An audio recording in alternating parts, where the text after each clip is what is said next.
Okay. Yeah. So we will pick up where we left off. It is early Monday morning. Um, it's September 11th, 1893. So where we left off was, we'll pick up with you, Vyashalev. You were pulled up in front of the front door to your apartment Hmm. with a shotgun in hand, and you were staying awake by drinking copious amounts of vodka and there we go. And you are looking through your father's books for some sort of solace. You do find something that might pertain. Mm, In the book of folklore, you find the it's closest creepy. thing what you Oh, might have experienced. yeah, that's real nice. Oh. Among the beliefs of the East Slavs, those of the northern regions, most of Russia, are unique in that they are undead, while having many features of the vampires of other Slavic peoples. Do not drink blood and do not bear a name derived from the common Slavic root for vampire. Ukrainian and Belarusian legends are more conventional, although in Ukraine the vampires may sometimes not be described as dead at all, or may be seen as engaging in vampirism long before death. Ukrainian folklore also described the vampires as having red faces and tiny tails. During cholera epidemics in the 19th century, there were cases of people being burned alive by their neighbors on charges of being vampires. Hideous lore, for sure. My father, and Vyacheslav is just like talking to himself, like in the. I mean, he's drunk. He's drunk enough to the point where he's just like reading this stuff and just Hmm. talking to himself. He kind of just closes the book and says, "Enough reading for tonight." And he kind of he kind of slumps over in his chair with his rifle and kind of falls asleep. So I am Daniel. You are returning back to your apartment in the wee hours of the morning. Let's say it's like maybe 4:30, just before 5 a.m. by the time you make it back to your house after re-breaking back into the 5 Durard Street um, tenement. And as you're walking down your street, you see a familiar form um, standing in front of your front steps, and that is there are 2 men. One you recognize as Archie Moore, and the other is a man you don't recognize. Um, long, like cloak and hat against the rain, and smoking a big meerschaum pipe. Have they seen me yet? They have not seen you. Can I discern anything about them from where I'm standing? Yeah, I would say that by the way the man is standing, he's obviously associated with the police department. He looks Womp like a womp. cop to you, but he's not like he doesn't look like a constable. He's not dressed like a constable. He's dressed more gentlemanly. I don't usually associate with people of like them, the coppers. But so I kind of, walk up, not making too much noise behind them. And I get to a point where I'm like, not right behind them, but close. And I'm like, what brings you to my steep at this time in the wee morning? And I kind of Okay. like just eyeing them up and down, trying to discern what's going on. Okay. Archie's like, "Wah, Daniel, chap. Good to see you again. I see you haven't lost your knack for sneaking up on people." Archie, you still have not explained why you're doing here. Well, you see, old bean, I was playing cards this morning, or last night, as the case may be, with the chief constabulary. Did you know it? We got a call about a he got a call about a murder that took place in Whitechapel, Seward Street. And there's some very strange goings-ons there. And I said, well, that's awfully strange, and just seemed to have your name written all over it, as it were. And I, of course, being a good citizen of London, was more than happy to bring the good detective around to investigate. I don't spend much of my time in the lower streets of London. I much prefer the more wealthy neighborhoods, as it were. So, of course, I was not spending my time in Whitechapel, refuge of the city. And I kind of dismiss it, with a hand gesture. Mhm. So the detective introduces himself as good name for him. We'll call him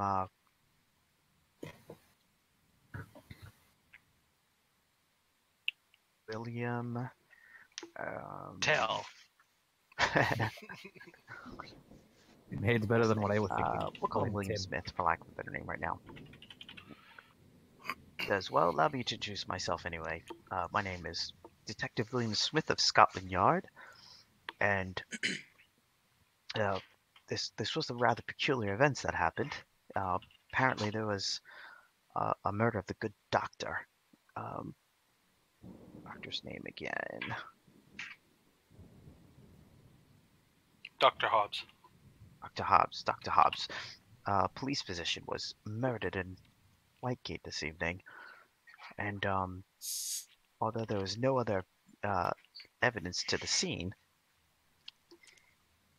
a constable saw someone of matching your likeness sneaking in through the back door of the place not 3 hours ago.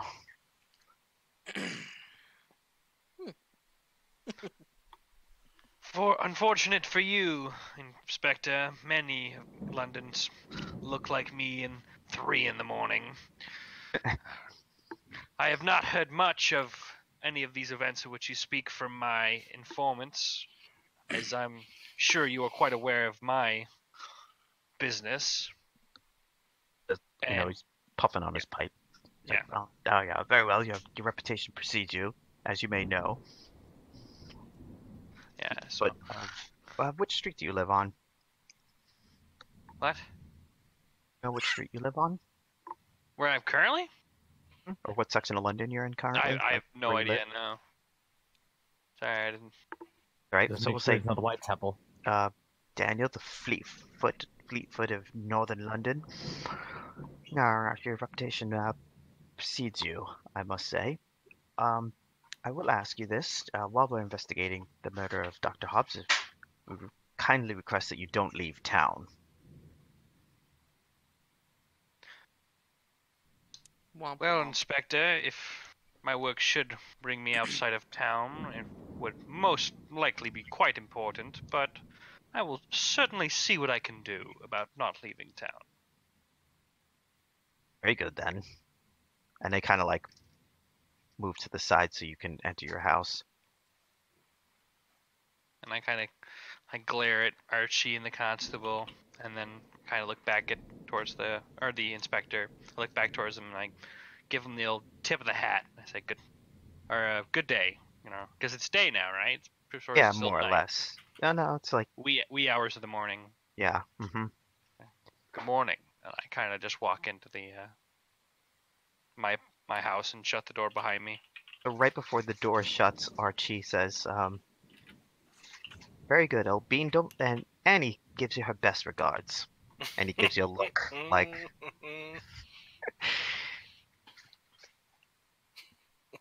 I kind of just stop, kind of look over my shoulder, just pause for a moment, and then I keep going and I shut the door. What a dick. Do you guys reminding me why that is significant? I don't. Annie It's is his significant to old my character. beau. Oh. He has her locket. That's his sweetheart that she's several classes outside of him, so she would not associate with him. Oh. It still remains to be seen whether she actually loves him in return, but he keeps a locket of hers, and Archie is his nemesis, like his rival for her affections. Oh. Okay. So I guess she's with him right now then. And Yeah. Archie is super Hmm. well connected, so any chance he gets to kind of get his digs in on Daniel, he will. You gotta kill that guy. I am a thief, my good sir. A thief, not a murderer. Wait, I don't know whether I'm more shocked Oh, that the man. suggestion came out of you, Trevor, or that it did not Uh, come out of me. Oh no! Well, if it if came, you if had it said- came out of you, if it you would had have been said set him on burn, fire. yeah. No, I would have just set a car bomb. so are Edmund and Salvador, you guys stayed with the professor overnight, correct? We did, Yeah. yeah. Or at least I Okay. did, yeah. So He was not I want agreeing to with cut back to Vyashtala before we go back to the Mhm. professor's home. So Vyashtala, sun finally rises. You're awakened by the sound of your family coming out of the bedroom, and you only have one child, right? Yes, my son. Trevor? Yes, my Hello? son. Hello. Hi. Can you hear me? Can everyone else hear me? I can Yeah. hear you. Okay. Yeah, I can hear you, no problem. Ben! Ben? Ben, reconnect. Ben. I can see Jason talking, but I can't hear him. Oh yeah. You Okay. can't hear Somebody type. Fuck. Type Uh, where? Discord I see or? people talking, but I can't hear anyone. Damn it! All right, I'm refreshing now. I'm refreshing Discord. Yeah. This, man. What is it? What is this shit? Can you hear us now? Seriously. Oh, unmute your mic.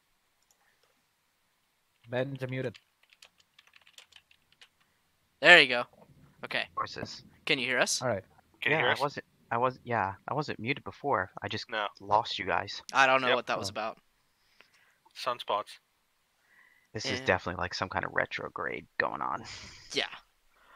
All right. So, yes, I have one son, and he should be about 6. So, does he work at all? At 6 years of age? Yeah. Oh well, yeah. I guess it is that point in Yeah. London, isn't it? Yeah, yeah. Probably be working in a factory or something. Well, I wouldn't be Or they allowing sell him. buttons. I wouldn't be allowing him to work in a factory. He probably, actually, he would be sick right now, and he normally does the job that I was doing yesterday. Okay.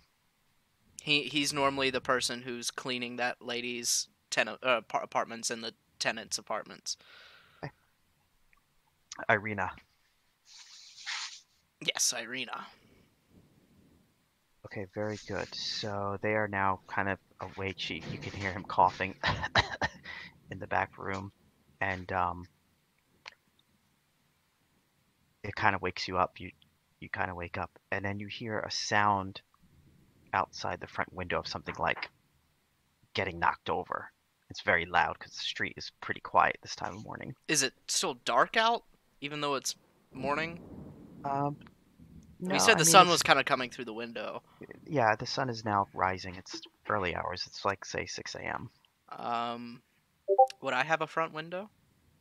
I'd say that you have one window in the apartment.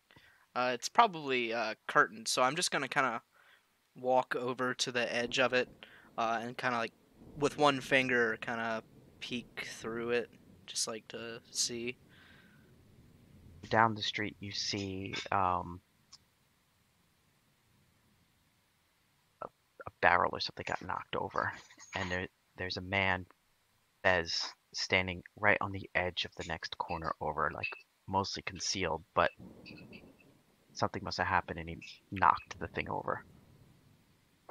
Does he like what is he clad in? Clad in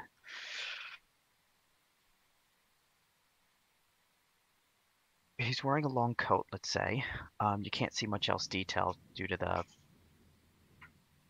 poor lighting conditions, and You can clearly see that he has a fez on his head, though. He has a fez on his head? Mm. Would I be accustomed to seeing people with fezzes on their heads in my neighborhood? Probably not. Plus, there was the fez that caused that dude to fucking freak the hell out and attack us. Mhm. Do I have locks on my door? Probably. Okay, yeah. So I kind of quietly lock my door. I grab my rifle and I go into the back room where my son and wife are. Okay. Your wife says, Vila, what is going on? Ah, quiet. There is someone outside. I don't know. I do not trust them. Vila, what is going on? I Let do me ask. not know. There is a man You outside. He must look like he is react. from. Looks like he is from Middle Eastern countries, like Georgia or Turkey or somewhere south of Russia. Yes, but what is going on, Vila? Why is this man watching you? Oh, is he watching me? Well, you're hiding from him. Well, yeah, okay, that makes sense. Why she would ask that? He's not watching me, but strange thing happened last night with a man who also was wearing fez. It feels like a dream to me now, and he's kind of like you can tell he drank a little too much last night, so he's still a little swimmy. Um, he says, but do not worry, just try to go back to sleep. It all will pass over soon. I am scared, Vila. No need to be I have scared. bad feeling about this. No need to be scared. We have guns. We have defense. Look, I mean, if if you really want to be scared, we can go back to Russia. Make an idea roll. And I, you mean intellect or idea? Uh, Oh, is idea a thing? Where is Yeah, Idea a idea is thing? just your intelligence, I believe. Oh, okay, I see. All right.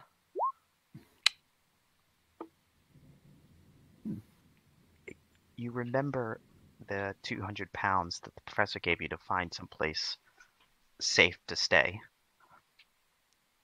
Mm.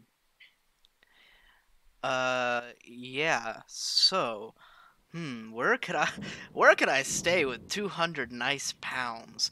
Because that's a lot of money. And you That can is a buy whole a ton place of if money. you want to. Yeah.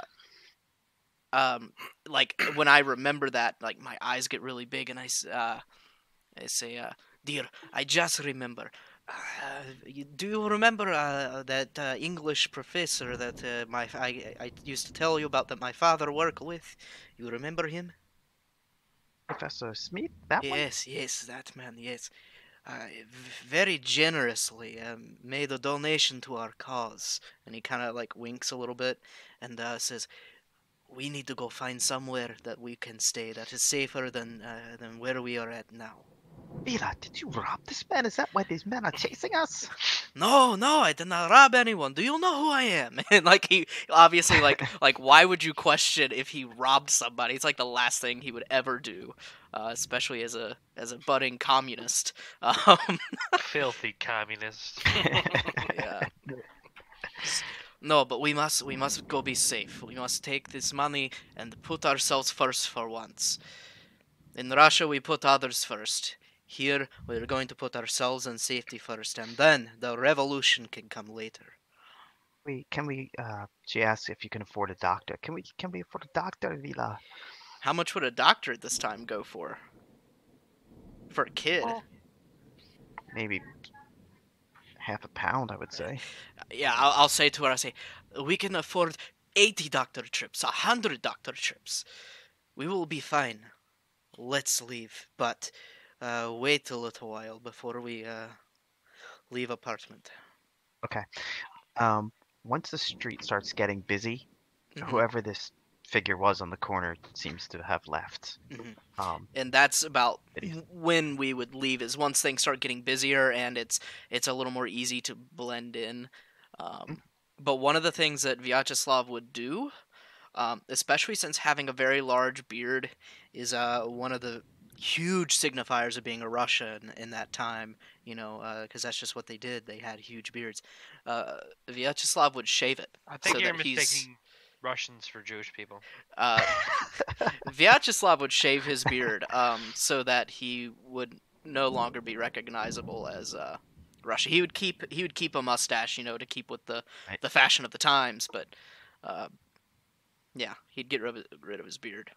Right, so he's got like those big walrus stashes going on. Oh yeah, he's got like one of those Nietzsche mustaches going right. I won't be able to call you Russian bear anymore. You won't be so hairy.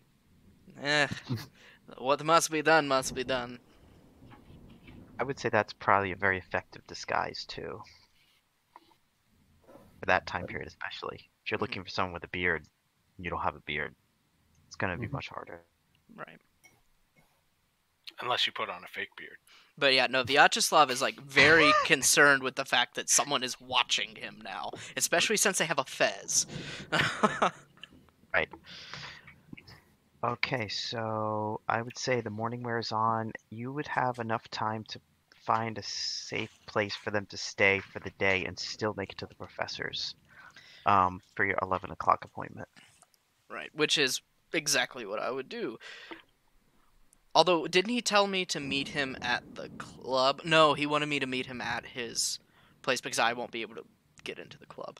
Originally going to be at the club, but he felt there'd be too much exposure. Mm-hmm. Yeah. Of course, now without the beard, you can dress me up as fine-looking man. Can get in anywhere. We cut back to the house. Oh boy. That scared the shit out of me. Yeah. I'm gonna turn that down just a little bit. Turn that down. Hey. Okay, so the next morning dawns in the house, and Edmund and Salvador, if you recall, you were having this recurring nightmares of shadows that look like men wearing fezzes wandering outside the house. And the professor, you're not even aware if the professor has slept yet. He's been up all night, and there's been a flurry of activity in the house during the early hours, but you suspected that for the sake of propriety, you'd at least pretend that you were asleep until such time as you felt it was like breakfast hour. Yeah. Yeah, Edmund's definitely been up since the wee hours of the morning. After that first initial bout of, crazy nightmares of fez-wearing people, shadow folks, or whatever they were, he hasn't been able to get back to sleep, and maybe got up in the middle of the night, took a few nips of scotch, laid back down, but sleep has been fleeting. Yeah. No, same with Salvador. Like every time that he woke up, he just try and smoke a cigarette and see if that would bring him enough calm. But I imagine that there was no calm to be found. Every time you try to sleep, you're just these visions just keep haunting you. Plus, you had the weird experience of trying to burn the fez and it not working. Yeah. And so where is the fez right now? Is it with the professor? Yeah, the professor said he was going to throw it in the safe. Okay. And we're not hearing the whispers at this point? No, you only hear the whispers and that low hum when you're, right next to the fez itself. Okay. And the other effect is you can see the hieroglyphics on it are shifting and moving as well. Lovely. Yeah, so unless you're basically close enough to hold the fez, it doesn't have that same level of power, it seems. So I would say at one point during the morning, you can definitely smell the smells of breakfast being cooked. That would signify it'd probably be a safe time to work your way downstairs. Coffee and bacon. All right, so Edmund will get up and dress and make his way down. Same with Salvador. He'll try and if there's back at on that time there was already piping, right? Say again? There was already plumbing, right? That's a good question. I would think there's some type of plumbing for sure. And first Salvador would clean his face and such, like get himself a bit presentable, and then dress up, and then go for the breakfast. And the first thing Nigel did upon learning that you were staying at the professor's house was had a wardrobe sent over for you, Edmund. Good man. Yeah. They delivered like this, it's like a telephone booth was delivered. It's just in the parlor. You can open it up. There's like 10 suits in there that you can pick from. A couple top Nigel, hats. my good man. An excellent valet. Mm-hmm. All right, Takes so of everything. I'll dress appropriately, something casual, not A too morning over the suit. top, but yeah, exactly, Yeah. my morning suit. A morning suit. You fucking... Change it up at lunch. Do a wardrobe change. So the professor, he greets you and he says, he looks terrible, like he hasn't slept at all. He says, dear chaps, I sorry to have put you through this. I would imagine that your sleep was not much better than my own last night. I have one more quick errand to run to retrieve a telegram. I'll be back soon, and then when we're all together, we can have our discussion and explain all that I know. And we're expecting our other two friends that were with us last night to arrive sometime this morning. That is correct. Maybe. I just got home. I'm kind of tired. Also, what Bush. I will do at that point, because as it is now between the dreams, he's still enough shaken. He's trying to, make logical sense out of the whole thing that happened. So, he's just going to give a thumbs up. Then, fill himself, rather than a cup, a mug of coffee up to half. Then grab the bottle of brandy. And then, Okay. Yeah. And With a Edmund's shaking right there hand. with you. Edmund's like, good idea, man. Let's fill our bellies and not think about what happened last night. Yep. Alcohol and coffee, the best combo. Yep. Okay, that sounds like a sensible course of action. And then, he is going to make sure that he eats, I guess, plenty of bread with the breakfast because, it absorbs the alcohol. It's a matter of kicking awake his brain but not getting shit-faced. Right. Well, I mean, it's also English style eating, so it's made for alcohol absorption as well. Oh, if you only knew how true that statement is. So, excellent. So, is there anything anyone wants to accomplish in the time between now, which is about 8:30 a.m. and 11 a.m.? Well, I mean, considering that, as is, we've seen lots of fezzes, which are, as far as I know, either, they usually belong more to countries like Morocco and Turkey. Then, he's definitely going to be looking. Because, as is, in my case, myself, I've been looking at, history of the Ottoman Empire, and right now it's kind of in a sort of decline, which it got just double-teamed by most European powers after they lost the last war for Vienna. And, they've been on decline, so... Right now he's thinking that this is more a political thing, even if he cannot explain, why there's magic involved with the Turks. Daniel is going to get some ammo. He's going to eat a little bit, and then he's going to get his little urchins to do some work for him. He's going to set them out and make them look for anyone wearing these red hats that he doesn't quite know the name of. He's never seen them before. But he says, look it out for red hats. He sends all his kids out to look for them instead of their normal jobs for, job searching and the like. You got it, Governor. Vyacheslav will grab his tote bag, it's more like a messenger bag, and in it he's going to store some ammo, and then he's also going to put his father's notebook in there, the one that he found that stuff about. And then he's also going to, in his waistband, put his S&W Russian 44, and it's going to be fully loaded. But he's going to try and make this as discreet as possible. He's taking the essentials. Guns in mind. Guns, ammos, So- books. Yeah. Yep. So Edmund will spend the morning filling his belly, trying to shake off the horrors that he saw last night. Mhm. Kind of reorient himself. He'll clean his shotgun, make sure it's in good functioning order, and then maybe spend a few hours if it's available in the professor's library. I would assume he has some sort of a small library within his residence.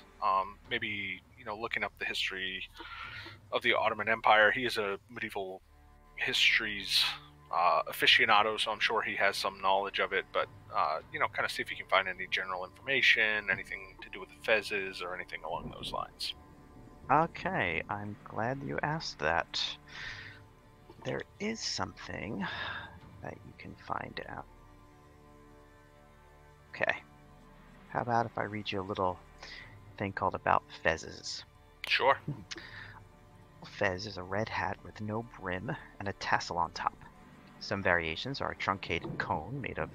Actually, give me a library use roll first. Sure.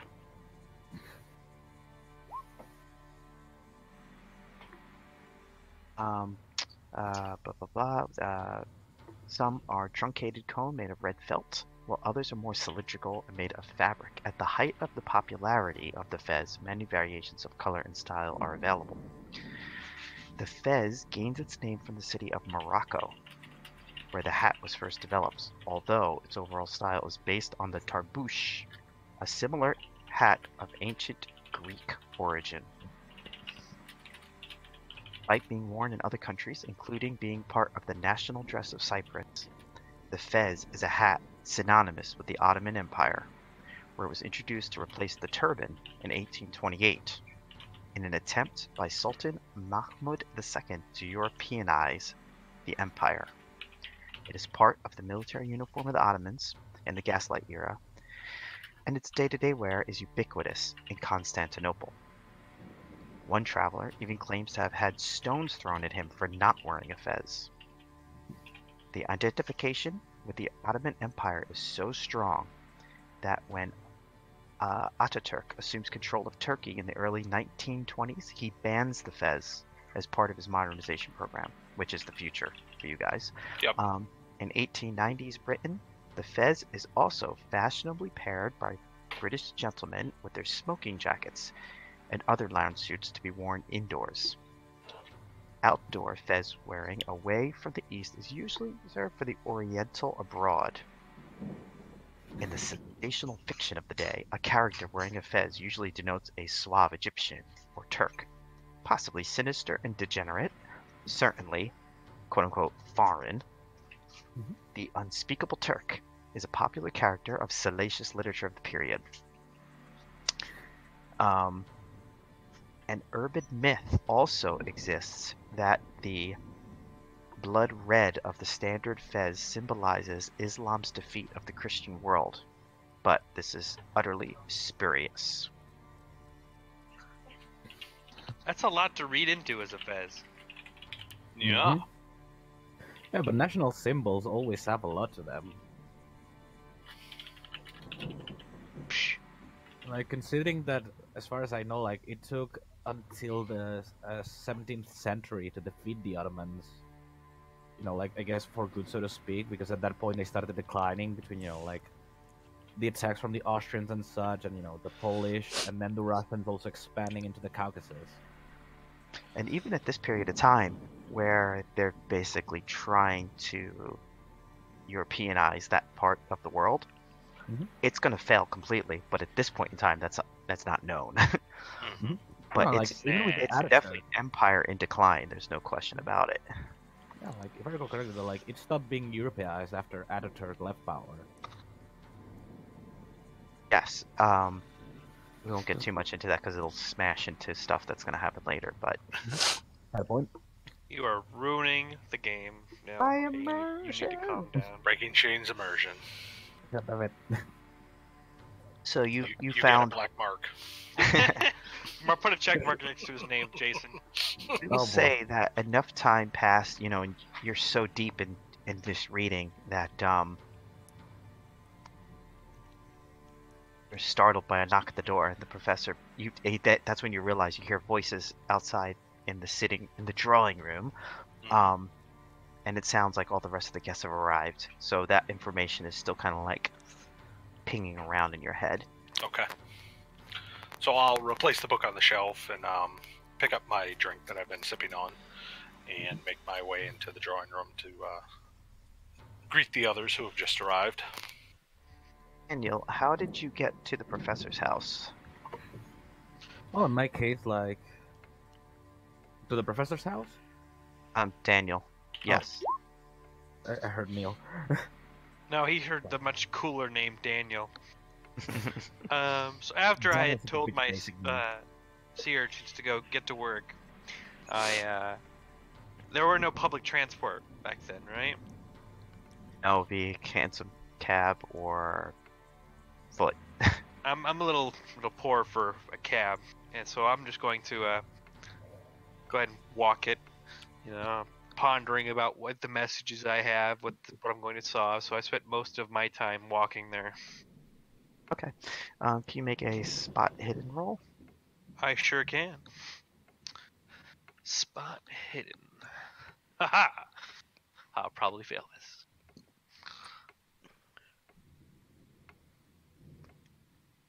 Haha! Nice. I didn't fail it. That was close though, shit. You do notice that as you're stepping into actually you don't take. Oh, you give me a stealth check. Haha! So we'll say that you notice that you're being followed or observed by a man in a fez from a distance, and you basically fake out by making it look like you're gonna jump into a cab, but you like crawl through the cab, The cab takes off, and then the guy continues to follow where the cab went when you find some other way. Silly fez people. No match for my skills. So eventually you make your way to the professor's home. You're let in. You're offered a breakfast. I know Which I'll that. take. Can I offer you some breakfast, old bean? Yes, you can. Certainly quite famished. Quite the night. I'll have my porter bring it to the drawing room. The others are already there. So, would you care for a drink? I certainly will. Something fresh. And I'm sort of scrambling through my pockets looking for the papers I brought with me. Right. Okay, so you work your way into the sitting room for the professor, and you can hear that he has a grandfather clock in the corner that's kind of just ticking away. Otherwise, the room is pretty quiet. He closes the doors, and he sits down, and on his desk he has a hat box, which has chocolate and peppermint stripes on it. He taps on it meaningfully, and you realize he is indicating that the fez is inside that box. Of course. And he Has Vyacheslav showed up yet? Sorry, Ben. has, unless there was something else that you wanted to get done. Nope.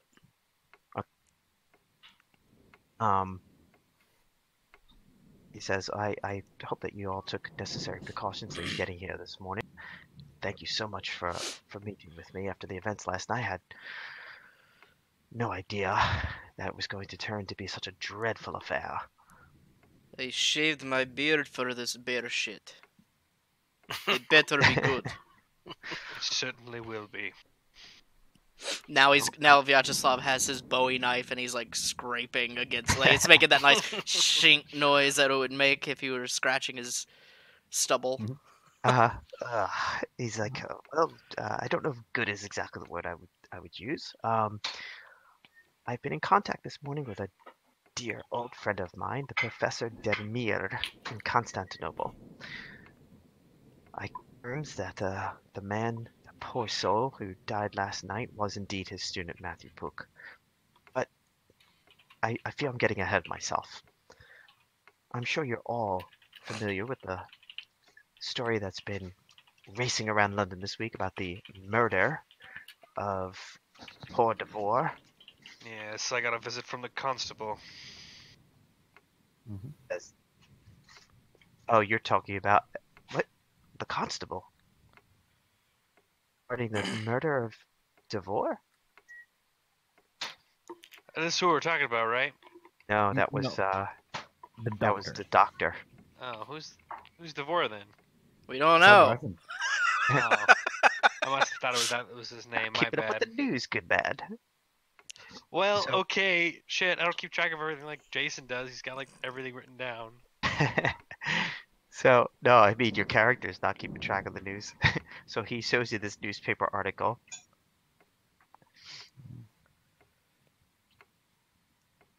Ah, I see. Rotherhith Fez murder. Coward killing of elderly Fez collector. Criminal gang still at large. Do one of you want to read that? Go for it, Trevor. I'm not very good at reading. I don't think you can read it. Well, I do have a 50 in English. I am fluent enough to speak it, but not probably to read it entirely. Probably not well. to read the newspaper article. I wouldn't think not. Jason, you've been elected. Big Jason is AFK. Jason's munching. Okay, I'm back. Otherwise, I've got a 17 English. Would that be enough Okay. to know how to use it? I'll read it. Sure. Can you guys hear me okay? Yes. All right. You So can do we it with a have pinched the nose too if you want it to sound like a news podcast. the Rotherhith Fez murder. Cowardly killing of an elderly Fez collector. Criminal gang still at large. I just lost him. No, no. Can you hear me? Yeah, we can hear you. You guys can hear Editing, Yeah, got I so can hear ya. much editing. Boom. I can hear you. Can you hear All me? right. Yes. Yeah. Last Yes, Thursday again. night, elderly Fez collector, Mr. Joshua DeVore, age 70, of number 3 Blithering Lane, Rotherheath, was murdered during what the police say was a burglary of the Rotherheath residence. Described as eccentric but essentially harmless, Mr. DeVore was brutally bashed to death with a blunt instrument and his house ransacked. Mr. DeVore was noted for his collection of fezzes from all over the world, as well as his fez-related literature and memorabilia. No fezzes appear to have been stolen from Mr. DeVore's extensive collection of that particular headwear. A glass case containing examples of fez literature in rare books and manuscripts was overturned and smashed. Police suspect the damage was done in a mad search for money by the perpetrators. Inspector Kendall of Scotland Yard believes it is the work of a local burglar gang terrorizing the vicinity. These rogues are getting bolder. It was only a matter of time before someone was done to death. Done to death. The inspector assured the Times reporter that the gang would be apprehended and feel the full measure of the law. Rotherheath residents are urged to secure their premises at night and to take appropriate precautions towards their persons. Done to death. I love that. He done killed him dead. They done killed him. They killed him dead, I swear. Yep. Hey, it's old English. Okay, it's not good English. It's old English. I'm Yeah. afraid that's where the nightmare began. My good friend, Professor Demir, had one of his come into town, and the very next day, DeVore was murdered. Shows you the telegram that he had sent to. It all began not too long ago. Telegram. Am I reading this one as well? Anyone can read it if they'd like. Ben, if you could, you're cutting out sometimes. If you go into your user settings and then voice, and you just uncheck automatically determine input sensitivity and drag that thing to the left, that'll fix that Or- problem. For what? Under. Discord. So there's a little gear wheel, user settings, Hold on. Let me see. Where's the little kid? Yep, got it. Yep. then voice and video. I see. Yeah. Input volume? No. Input sensitivity. Here it is. Yeah, it's all the way over. Yeah, no. Drag that back. How's that, guys? As far as I can tell, it's better. Yeah. Okay. It basically turned it off. Good. All right, so it looks like we have 2 telegrams here. Professor Demir's first telegram, the initial telegram from Demir to Smith. Having been kept tabs on cult activity, stop. A man named Menkaf has come into possession of a terrible item known as the Blood Red Fez. Stop. He is traveling to England on some mysterious purpose. Stop. One of my students based in London has volunteered to follow him and report. End message. So that was the first message I received from Professor Demir. He had asked if I could keep an eye on Smith and or Pook rather, and if I could help out in any way. Of course, I certainly volunteered to. Then I received this telegram. Telegram from Demir to Smith, Friday. My student Pook has elected to try and steal the Fez. Stop. I have warned him Menkamp is dangerous, but he will not listen. Stop. I fear for his safety. Stop. He has your address in London. Stop. Please aid him if you can. End message. So I need to tell you what happened. He must have been captured by this Menkaf chap, tortured, and in his dying breath asked the doctor for me, and well, now here we are. Well, I Well, appreciate you being so upfront with all this information, Professor. if you ask me, it just sounds like a bunch of rich people are dead. No skin off my bones. The problem Rich is, did not turn that man into that creature. Well, that takes us to today. So, of course, I had to tell Demir about what happened to poor Pook, and I received a telegram immediately back just this morning. Let's see, is this it? Yes, and I received this telegram.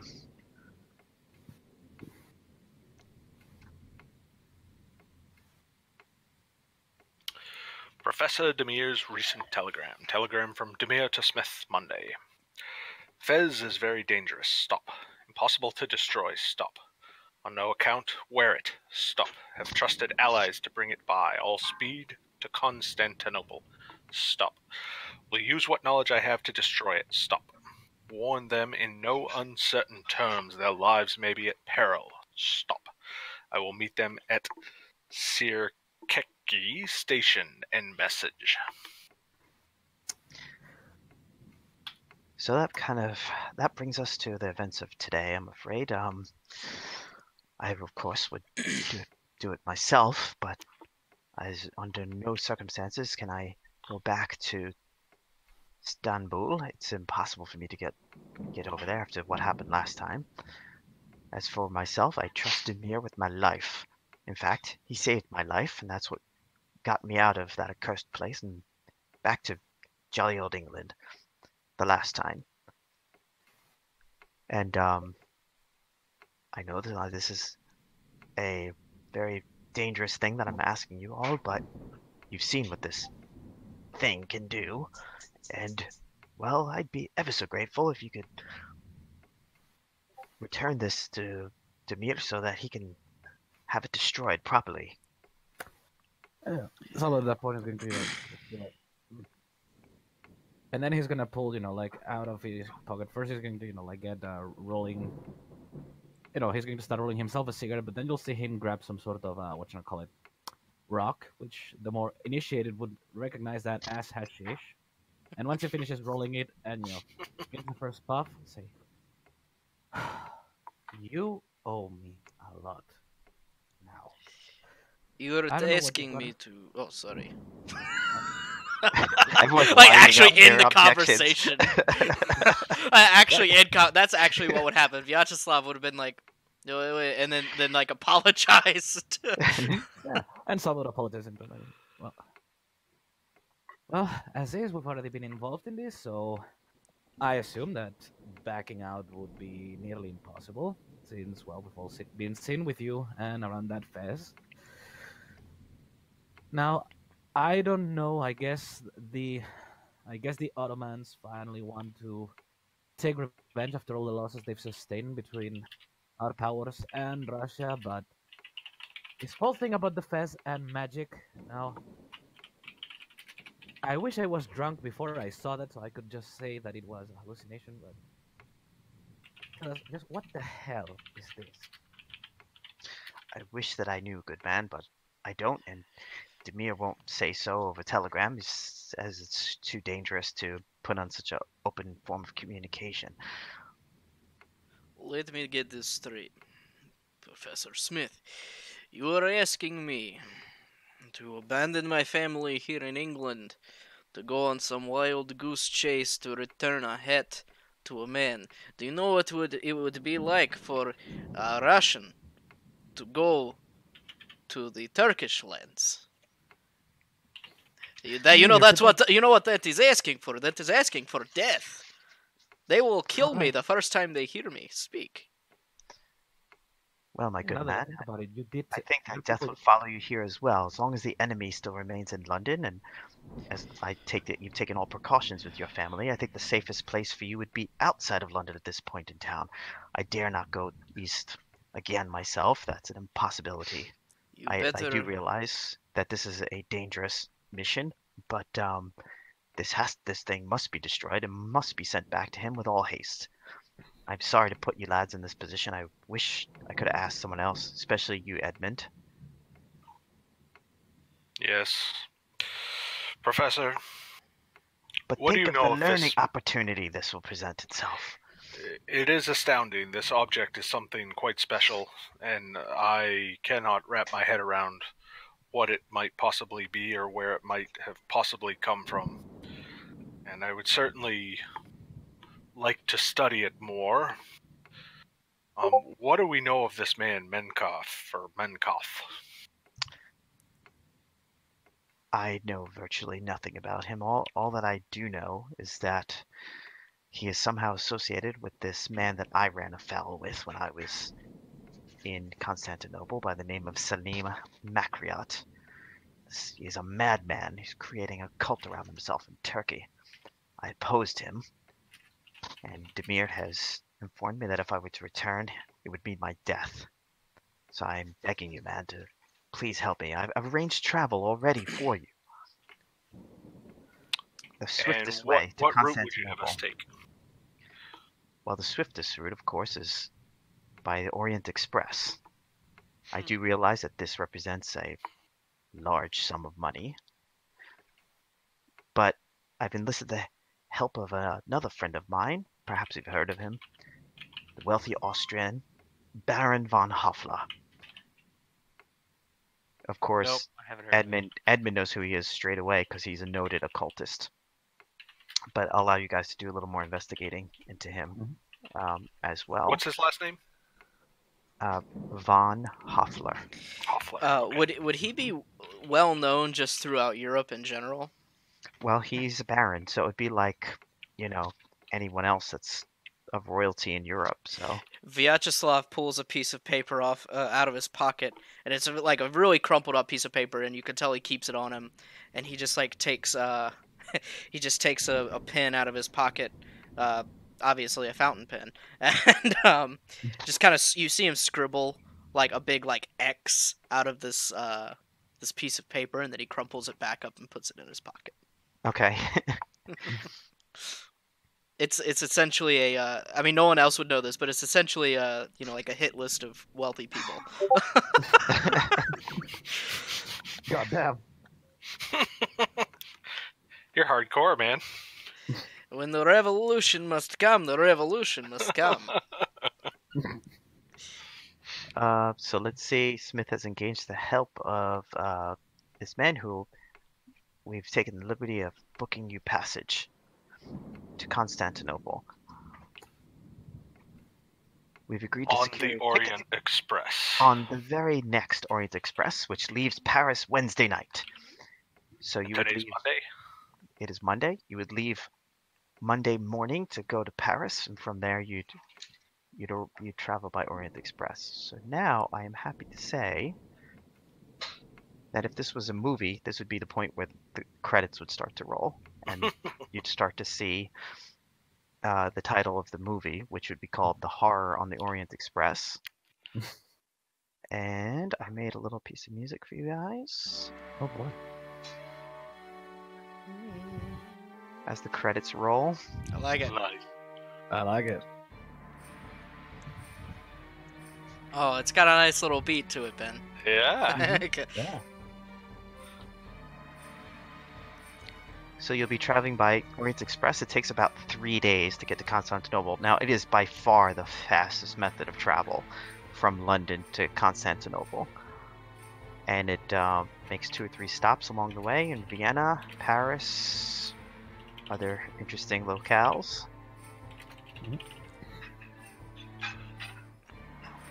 It also costs a fortune. Did you use oh goodness. Not Did you use melodic minor for this? No, Or- this is Phrygian Major, Oh, probably. Phrygian, okay. Or yeah. some, like, variation on that. Gotcha. Anyways, Vyacheslav would ask does the Orient Express allow rifles? I do Oh, not that's travel without it. I would assume that since there is many big game hunters coming from England to the colonies, to hunt exotic animals, like they would probably not have much issue with that. There's all sorts of things you can read about the Orient Express. I have like a 60-page player's handout about it. So that's like a thing. It's like your all week to read if you so desire. Yeah. How necessary So- is it so- to read that? It is not. So just so I'm clear, this is like the Orient Express adventure. Yes, Like the one from like the 80s that they redid. that is correct. Okay, so Is this the redone version? It is. so if you guys have never seen this thing, like the box for this thing is like this thick. It's huge, and it's like 5 or 6 books that are like several hundred pages long. Damn. It's enormous. Yeah, this is the mother of all Call of Cthulhu adventures. I thought that was Masks of Nyarlathotep. Mask of Nyarlathotep is probably the most well-known, but it Mhm. is about a third of the size of horror. So Horror we're is, playing um, Are we playing the whole Orient Express adventure? Well, it's up to you guys. Um, I'm definitely up for it. I am It's- too.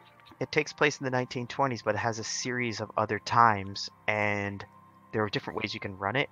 I opted for running it this way, which is instead of using pre-gens as it goes to flashbacks, instead playing it in actual chronological order.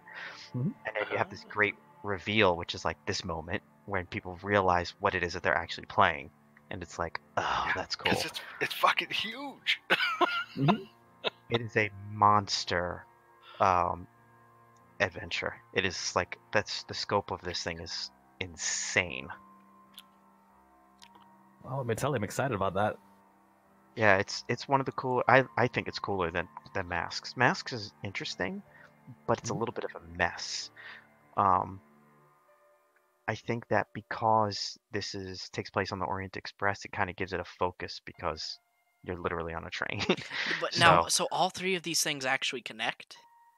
The whole thing connect, and it goes beyond this. I mean, it's like this is just Yeah, the I tip of the think iceberg. so. Like the bulk of it takes place in the 20s. I think what we're doing are like we're seeing little slices of things that happen leading up to the main campaign. Yeah, so in the 1920s, you discover certain documents, let's say, and instead of giving you handouts, you guys are living the adventures so that the handouts I don't have to give you. I mean, your characters might find them, but you'll have a much more complete idea of what happened because instead of it just being this happened and then they went there, Mhm. as players, you guys are living the things you're going to find later. That's cool. I like that. Hmm. It's one of the coolest like devices that I've seen in a while. No real campaigns ever do stuff like this because it's ridiculously complicated. Yeah. Yes. You know, I don't think people from like in a D&D type game would want to play something like this where it kind of like loops in on itself and all that. Whereas for Call of Cthulhu, it's absolutely perfect though. Hmm. Hmm. Mm-hmm. So we've got Way like cool. a big, long campaign ahead of us. If Oh, if I'm you pumped. guys so desire, there's I a so lot desire.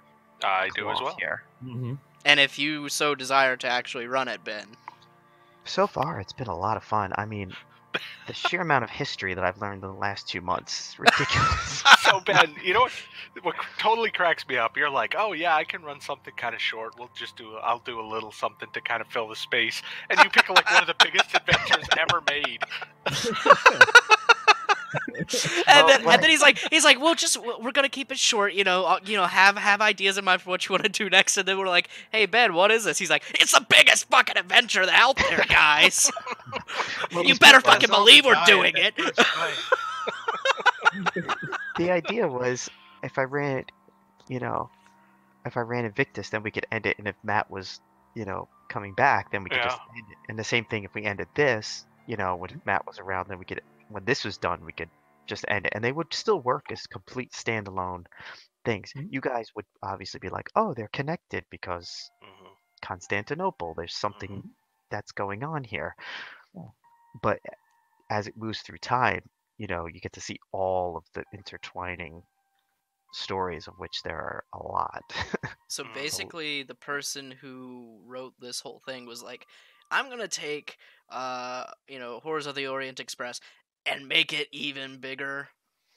Well, no, this was written by about 8 game designers for Chaosium. When it was done, it was about maybe 3/4 of the size it is now. And then when 7th edition came out, they went back and wrote adventures like that are connective tissue. Yeah, they did a huge Kickstarter, which I backed, and the box is stuffed full of. It's amazing, things. that box. Yeah, like all kinds of. I mean, there are like match boxes with like the names of certain things on it, and like it's just loaded. Passports. I mean, it's Oh, yeah. got. Yep. It is crazy. It's super deluxe. I think, if I'm not mistaken, this adventure is one of the new ones that was added to as part of the. In other words, had you played it before 7th edition, you just would read like a summary of the events. Yeah. But then they decided to make this as an actual, I don't know what you want to call it, side event kind of a thing, flashback. Yeah. But I love the idea of playing it as a flashback, and when I was looking for something to run, and you guys were like Call of Cthulhu, I'm like, oh, that's cool. And I thought, I wonder if I could run horrors. But can you do it? So it's modular. And I read the one review, and the guy was like, dude, if you run this, don't tell anyone what you're doing, and just run the Invictus and then run the Gaslight, and when they put the pieces together, they're going to be like, yeah! I was like, that's a great way to do it, which is why I was like, not wanting to tell you the names of the actual adventures, because if you did, someone would eventually be like, oh, dude, you're playing Horror on the Orient Express, and you would just ruin that moment of surprise. Totally would have been like Jason ruining everything. Yeah, that's what I do. His Shame. immersion breaking antics. Shane, So anyway, if you weren't here, I wouldn't ruin anything for anyone. I just like to ruin it for you. And it just happens to ruin it for everyone else. So anyway, we are now midway through Monday. Okay. All right. So Edmund the says, Baron has fronted the money for tickets for you on the very next Orient Express, but it basically gives you a day or so to investigate. Good night. We're done? You say goodnight. That was. Are you my 14-year-old daughter? Well, I just heard good night. Then I'm not talking to you, sir.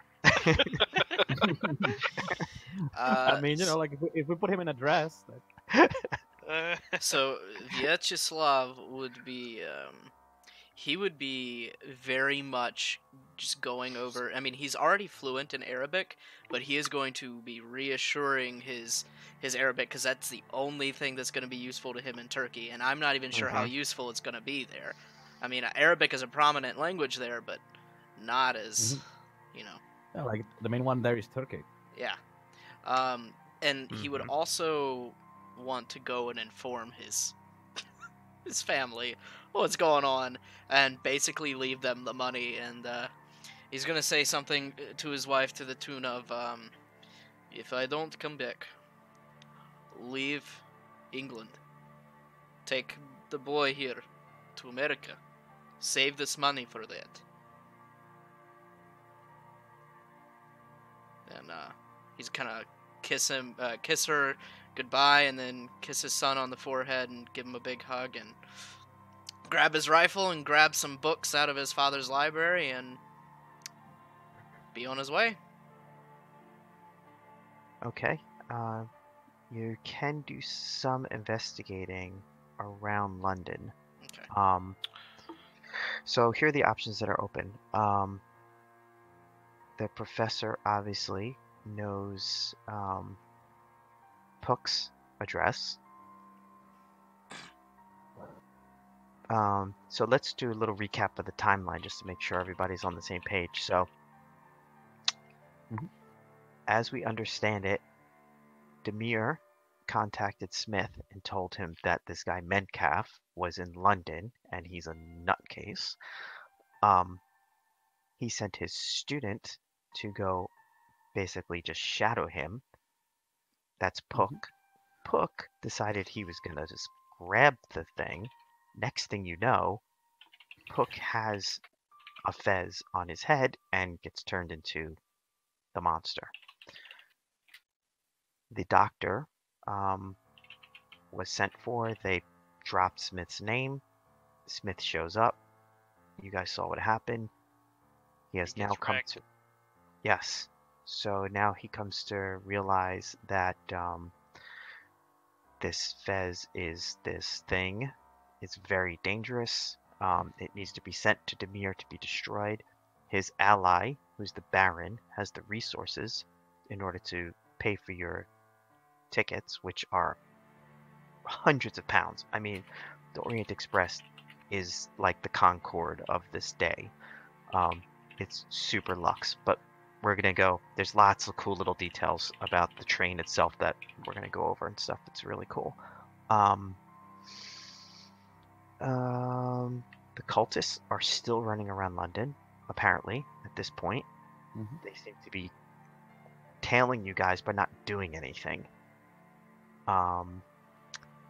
And that's where we are at. Does anyone have any questions? And so Edmund interjects here at this point. The Rotherheath murder, when did this take place within this timeline? Oh, that was on Thursday, I think. That's what set the whole chain of events kind of into place, because Thursday he was murdered. Friday was when... you received the first telegram. And when Puck tried to steal the fez out from under. And we don't know what's happened to Puck. You've had no communication with him? Oh, yeah, no, Puck was the weathered man, sorry. Yeah, Puck was the withered man. So Puck was apparently captured, and something happened to him. So you can then spend it... Basically, the way that this will work out is... So you have several locations you can go to. You have Puck's residence. You have the Devore's residence, right? And then you can do actual research into what this thing might be. You can do that at the British Library or at the Oriental Club. However, that will take someone at least a day of research to uncover anything about this fez in particular. Well, Edmund is a member at both the British Library and at the Oriental Club, so he knows his way around, especially being a kind of antiquarian and, I guess, amateur historian. He will volunteer to take up that portion of the investigation. Now, could Vyacheslav, if Edmund took him along with him, Vyacheslav knows his way around a library, many libraries, so if there were any materials that were in Russian or Arabic, or even just, assisting Edmund in finding things, knowing the right questions to ask, and knowing the right keywords to look for, could he go and also research with Edmund? Absolutely. So what I'm going to need roles for that type of investigating, you got to make successful library use roles, Arabic, Turkish, and Persian. Okay. I can do Arabic.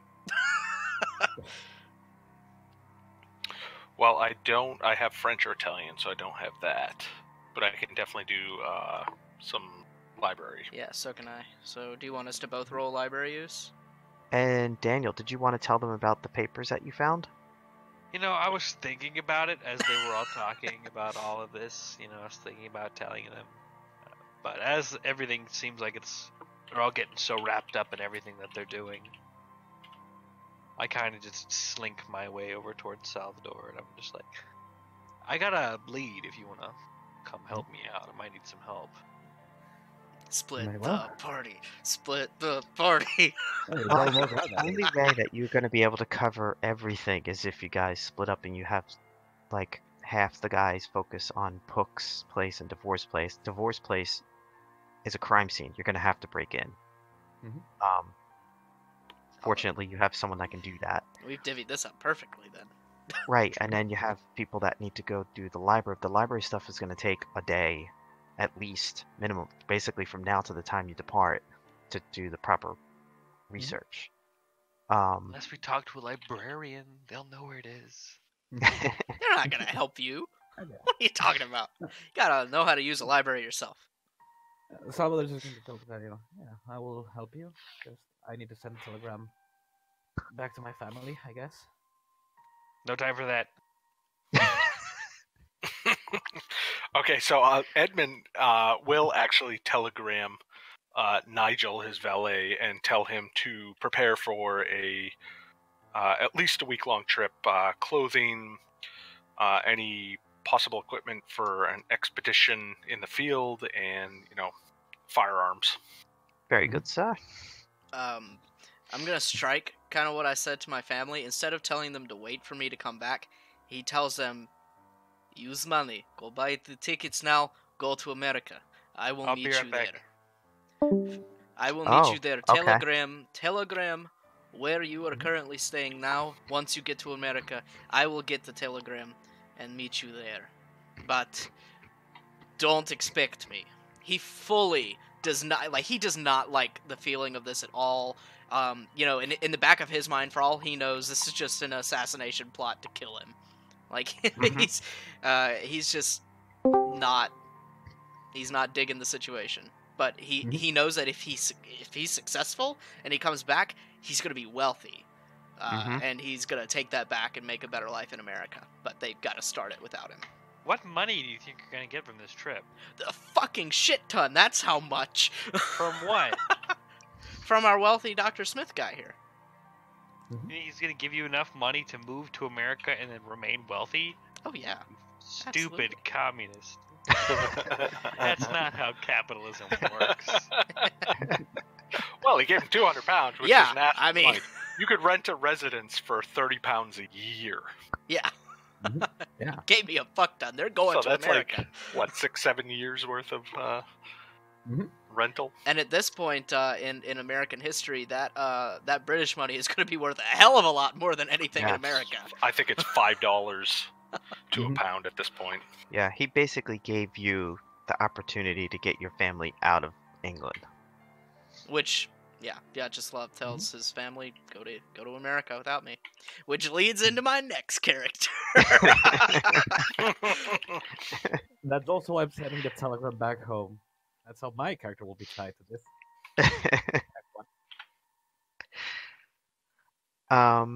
Okay, so yeah, there's a lot of different avenues you guys can take now. To the libraries. So do To you the want houses. to do first round of investigating a library or first round of B&E? Up to you. That's up Beanie. to you guys. I knew that you'd want that. God damn it. But Did you okay. say BDSM? Whoa. Oh, Gonna have to Back cut up this on. video. Got that? Yep. BDSM thing. Where? What are you talking about? I'm Trim. leaving it in. Trim. It's staying. Yeah, fuck it. Who cares? Let me find my stiletto. Roll for climb. Rope use. So, first question for you, Daniel. Do you try to get those tickets translated. So I can give those tickets to probably Edmund or Vyacheslav to Yeah, I can- perhaps take to the library. I can Okay. definitely take them to the library and see if we can get them looked at there. So he has 9 tickets that appear to be dated over the last month, Okay. but the rest is all written in a language. And you said they were ferry tickets? They appear to be ferry tickets, yes. Would Vyacheslav recognize it as Arabic? He would not. French or Italian? It is neither. Latin. Is it Nigerian? It's from a Nigerian prince. He promises. He's got Thousands of 1,000 pounds. All you have to do is pay for him to get out of Nigeria. It's a letter. It says, "My dearest friend, I was married to a wealthy doctor. Yeah, we'll take them with us to the library. We'll get them Okay. looked at there. So you have, at the library, you have these papers. You can investigate Demir to find out more information about him if you want, the professor. You can find out more information about von Hoffler. And then you have the deep dive about this Fez business. Yeah. The only thing that Vyacheslav is going to be able to use his Arabic for is probably the Fez. So that's probably what I'd be deep diving on immediately. So I'll look into von Hoffler. I'll see if I can get these ferry tickets translated as well. Mhm. And we also had, there was, I don't know, did Daniel share the rubbing with us as well, or I don't know. was this didn't it have like an address or something like that? It I might. don't know. I think he's keeping the Shoreditch address as Okay, a side jaunt, gotcha. Okay, which is just so advisable. all right, perfect. So yeah, I'll look into. I mean, I'm kidding. That's probably like the worst thing alive. Possibly to imagine. He's like, I'm gonna go somewhere on a whim and not tell anyone. Well, I'm else. taking Salvador with By me. He doesn't know myself. so, but I'm taking This is how investigators just vanish. It's Yeah. great. Don't worry, Shane. Like you do the BNE, and I will, like I guess I'll just be talking to people, like keeping them distracted. Not a bad plan, actually. Yeah. I mean, as is, I've got Persuade at 90, so I should be able to Dang. act like the perfect gossip. That's why I'm taking Salvador with me. Okay. Where do you want to go first? Should we go to that dude's house first, or to the secret address? Be right back. I mean, the secret address gives me huge amounts of bad juju, so we'll go there first. So we're going to the secret address first. That's where we're going. Yeah. then. Yeah! Okay, so in Shoreditch, See- you know, I mean, best case scenario, we find clues and such, and our day is productive. Worst case scenario, we die, and it just the agony is over. Well, I would have to create a new character for next week. That's gonna suck. Daniel is a great character. he's always running. Remember that. He's the Fleetfoot. Mr. Daniel Baker. Okay, where is information on this Shoreditch thing? What's your next character going to be? Troy Baker? No, I don't know. Next character will be Travis Barker. Okay, hang on. He comes from Russia. Okay, so during this time period, Victorian Shoreditch is known for its squalor. The address in Shoreditch is for a shabby second-floor apartment overlooking a reeking slum alley. Is there anyone in the alley? No one unexpected is in the alley. Anyone out of the ordinary? That's what he meant by unexpected, I think. Yeah. I mean, it's a slum, so there's like people sleeping in there. Nope, Nobody that looks like they have a fez on. that is correct. Okay. I am going to see if I can approach the door without making too much of too many people taking notice. That's what I'm looking for. The place is a complete hellhole. Nobody cares. Okay, then I'm gonna go walk towards the door. Okay. Salvador is with me, I assume. Yeah. So I'm looking around. I look at Salvador. No point in being stealthy at this point. I kind of just try to turn the door, see if it's locked. The door is locked, but it looks like you could pick the lock quite Hooray! easily. Pick the lock. And like while he picks the lock, I guess I'll just keep watch. I look at Salvador. I'm like, all right, go ahead, Salvador, pick the lock. Oh wait, and then I try to pick it. Is this Pooks or Divorce? Sorry. Work with those magical hands of yours. It's This the is secret. neither. This It's is the not. secret They didn't go place. through door 1 or 2. We took They the chose- third This is road. a place they didn't disclose to us. Yes, they Ah. chose door number 3. Well, if they get killed, it's on them. It's my fault. Yes, As is, I was being greedy.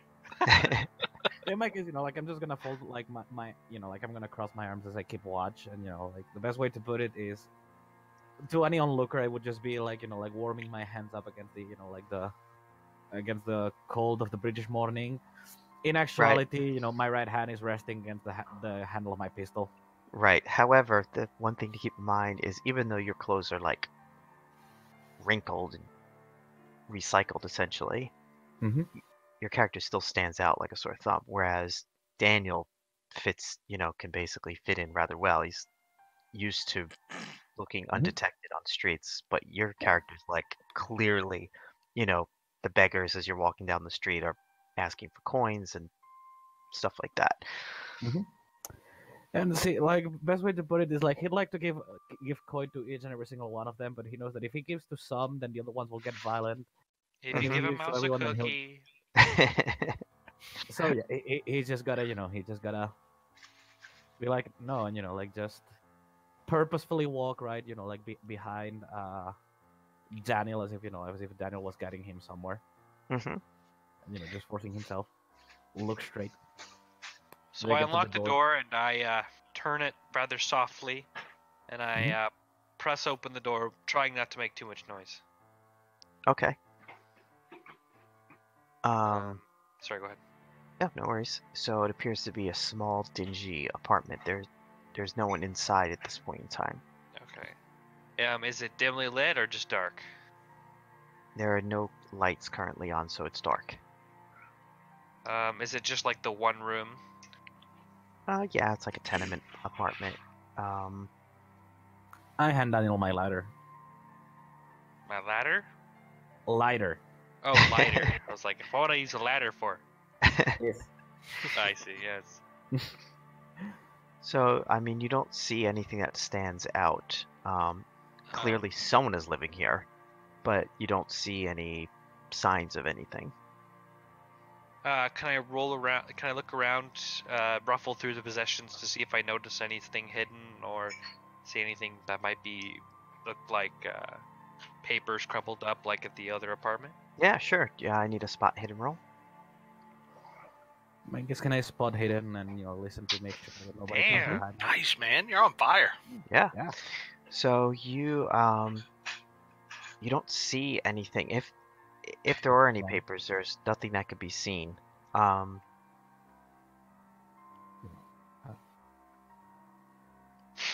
It's like you and Neil are like Bizarro world in this game.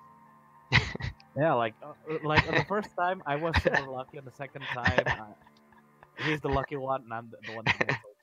It seems like there's always one player that succeeds at everything per session, and everyone else just bites it. Yeah. It's the sneaky characters. I'm telling you, Nil was it last time, and I'm it this time. Yeah. Apparently it's like Roll20 only approves of thievery. It's the ranged assassin. It always comes down to the ranged assassin, best class. Yeah. So, yeah, you don't see any evidence of who could be living in this apartment. Trying to look at what I might use.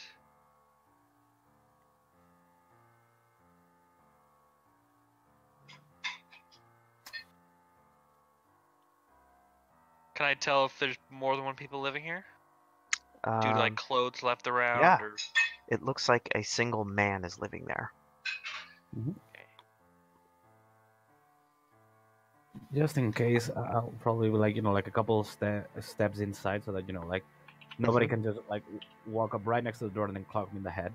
Yep. You have to step into I the kind of walk briskly around the room, and I stop when I'm next to Salvador, and I kind of tap him on the shoulder, Mhm. more of a rasp, and I go, Salvador, you think you might persuade any of these beggars to tell us if they saw anyone coming in here? I could definitely do that. Your coin in your purse would be much more persuasive than my dagger. Well, My blackjack. on one condition. I've been watching your bag while you were rummaging through this house. Now you watch mine. You will not be shot on my account, good sir. Through you.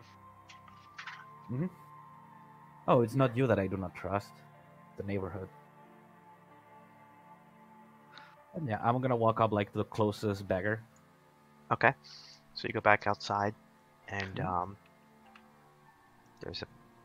You can't even tell how old this person is, and where the person begins and the rags end. Mhm. Alms for the poor, sir.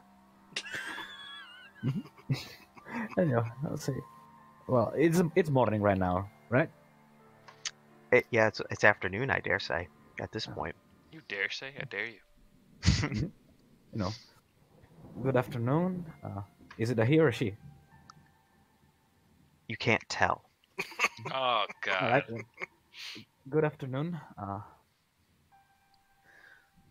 Good I would be woman. willing to. I'm a man. Wait, what did I say? Woman or man? No, I was just quoting Monty Python. Ah. But yeah. Good afternoon. I might be able to contribute to the alms to the poor, but I would require a small service from you. My good, like I wait until he, person says, My good. You can't look at him like a gross face. You I just do can the picture well, that. not the gross face, more just he's trying his best, to like not say it in a rude manner. He's just not used to that kind of squalor. Yeah, I mean, this is like you can smell the filth wafting off this person. Mhm. Sure thing, governor. Well, would you Can we happen just to know ask my? old Maggie anything you need to know? The check. There you go. Thanks, my good woman. Well,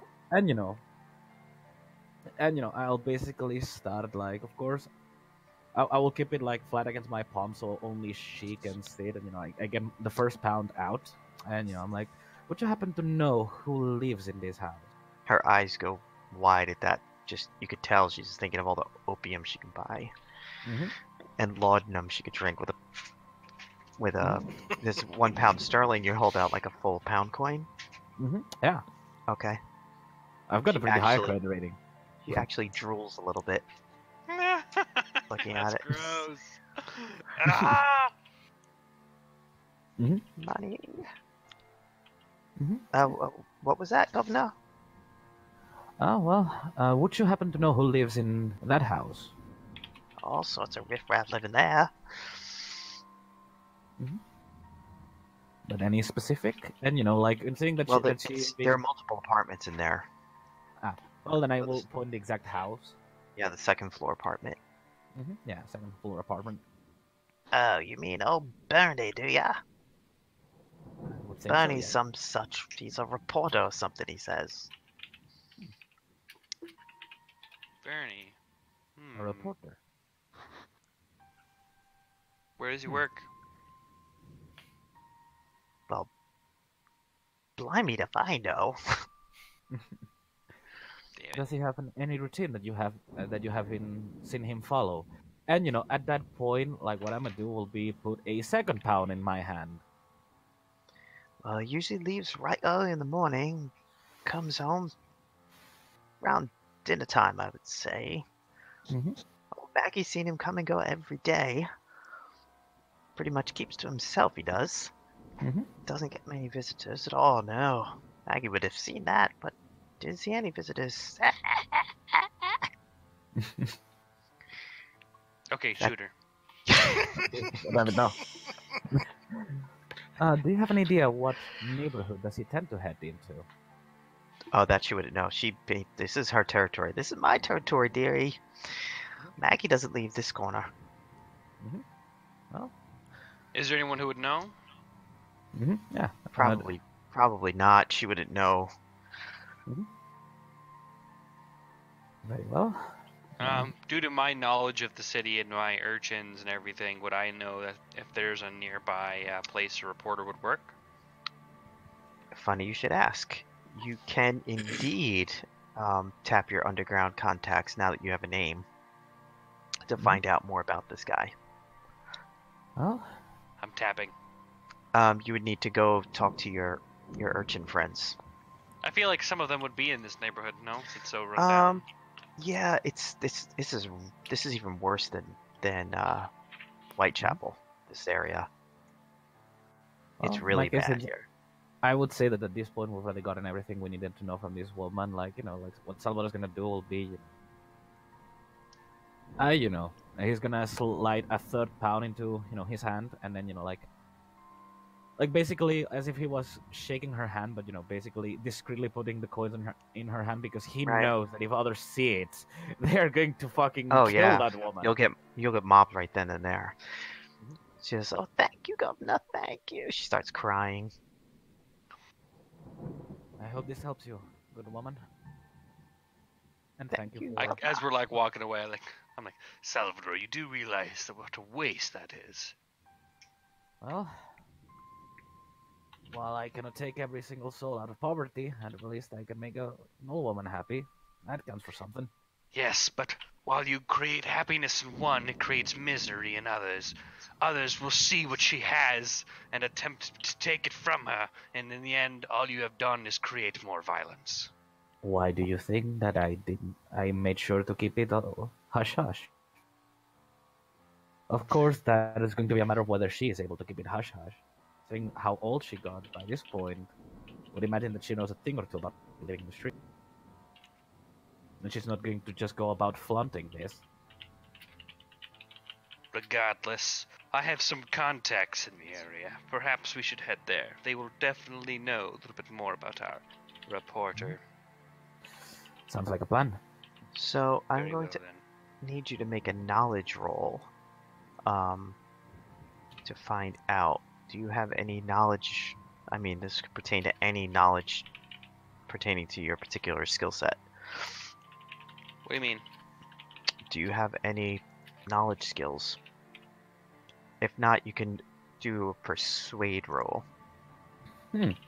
Define knowledge skills, like A persuade roll, you say? It doesn't say. Well, first he needs to have the contacts. Hold, please. If it comes to persuade, I can definitely help there. Unless I roll another fucking 99. Let me take a look.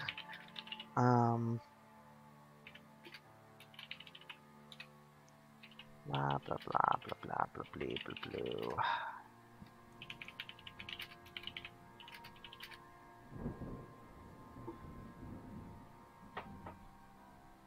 Yeah, I would say if you could roll against any of your skills, I think. any of them? Anyone that would pertain to this particular thing you're trying to find out. So if you're asking your underworld friends, it would be something associated with that. So let's say I asked if they had seen him wandering about, or if they had seen him heading to any particular parts of the city. Would that be looking for something like a spot hidden, or would that be more of like a You could try. stealth? You could do it as spot hidden, sure.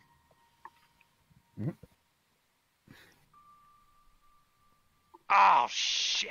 All right, I'm pushing it. Okay. You got to describe how you're pushing it. I'm What's- pushing it. I am putting a little bit of gold in my hand, and I'm crinkling it between my fingers, and I am making it a little bit more lucrative for them to help me, despite simply working for me.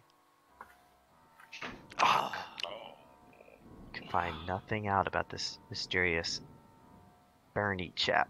Shit! How about you, Salvador? Yeah. Wait, give me one moment. You know, like considering he said the whole thing about twirling the coin, I was like, So this in my case, will be trying to persuade these people that this is in their best interest.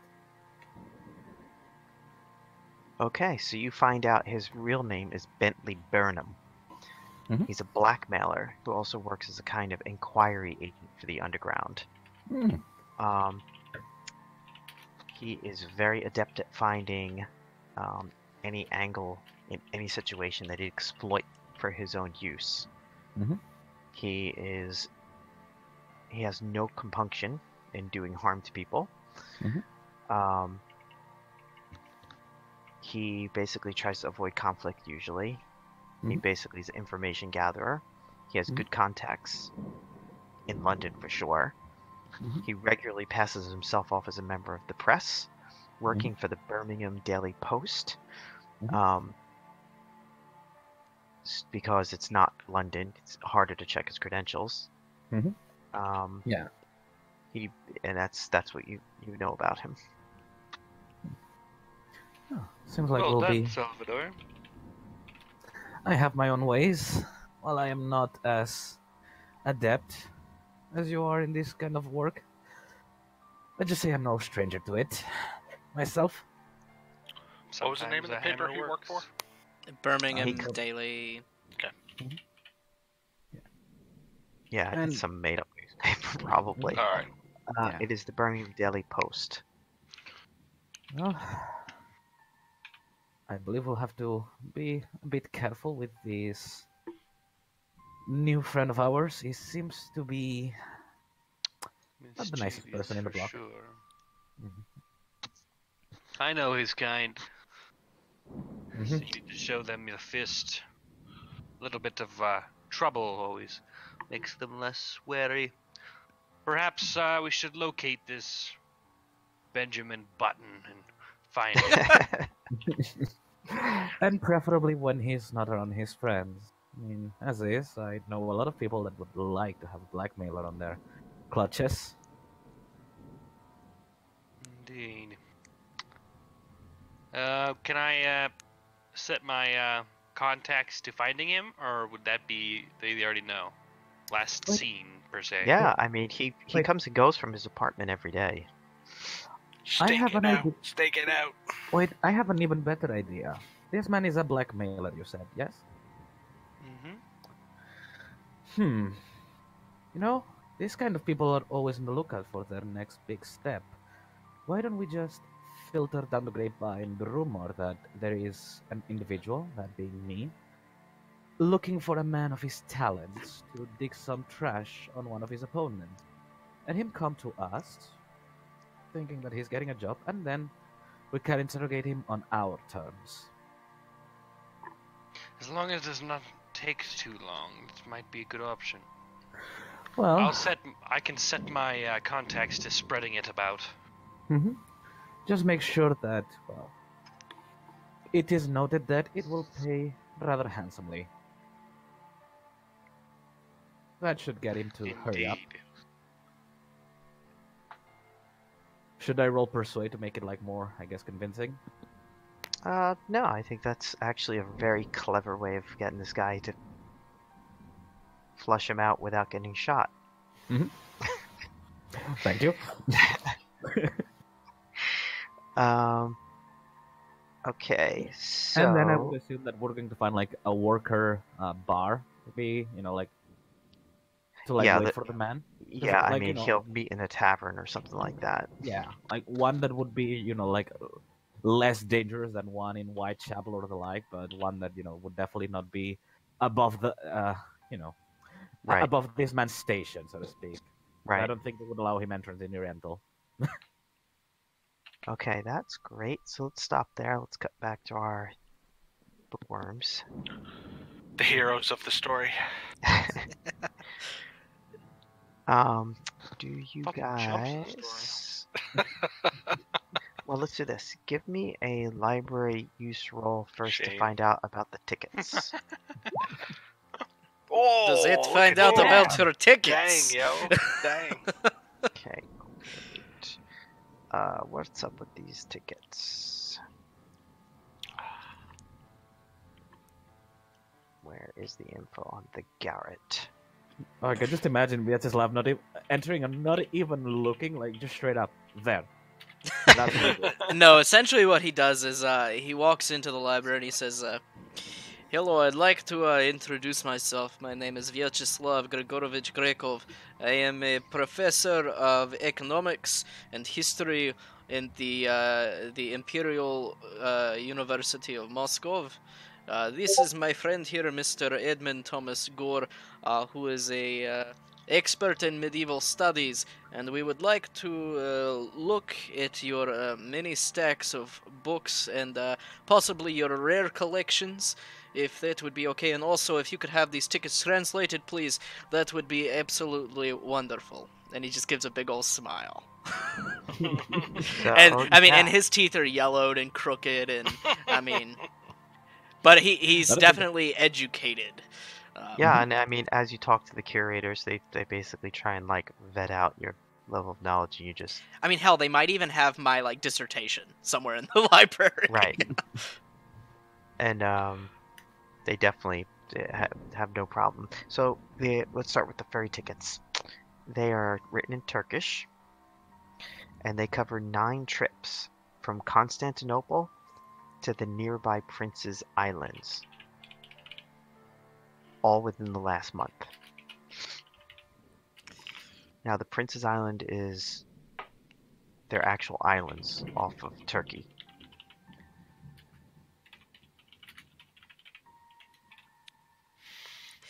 He'll look at the curators whenever they come back with the tickets and that information. Thank you very much. Now, if you would kindly please show us to your rare books collections.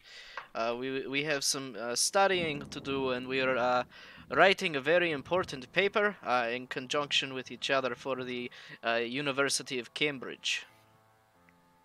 Okay, so So that's actually that's a very short distance. So From the Prince's Constantinople Islands, to the Prince's yeah, Islands? are off the coast essentially of Constantinople in Turkey. Mhm. They're in the Sea of Marmara. Mhm. Hmm.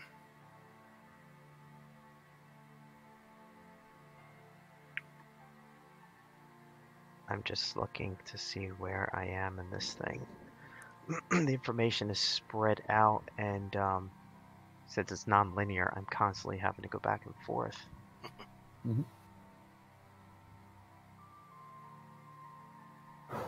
mean, hey, it gives more the feel of investigation stuff because you know the way you have to For say me, like it certainly does. cross reference. Okay, here we go. Vyacheslav would look at Edmund and say, "I know my way around the library or two, and I know the right names to drop if I have to." And he just kind of gives a wink to him. My good man, you certainly do. You're more educated than I first would have expected. Ah, well, a doctorate is nothing to sneeze at, Mr. Gore. However, you might have to help me read the English. I can certainly help you with that, my friend, as long as you help me with the Russian. So essentially what's happening is you are assembling your own mythos tome by That's delving cool. into these matters. Nice. The name of this tome is the Apocrypha of the Fez. That's It requires badass. at least a day of research. You have to have access to an impeccable collection. Now, here's the thing. You need to be able to make 2 rolls. One is a library use roll coupled with a roll in Arabic, Turkish, or Persian. Come on. I might be able to do this. All right, Well, so I've got you backed up on library use. I'm somewhat decent. I've got a 60-ish. I've got an 80 and a I 70. probably spend a lot of time here at the library and probably know a number of the librarians, so... All right, well, at the very least... I got nothing. Yes. Push Hey, it. So, what does the library use roll at least get us? Do they take us back to the rare books or something? Is that how Well, that? the thing is, you have to have, in order to be able to begin to translate any of this information, you need to have it coupled with a successful Arabic, Turkish, or Persian roll on top of the Oh library. God! Oh, push it. Can push I? it, Yeah, push I it, gotta push it. push it. Ah. So Okay, we how have are to you pushing describe, it? how Okay. we're pushing it. So I pushed it.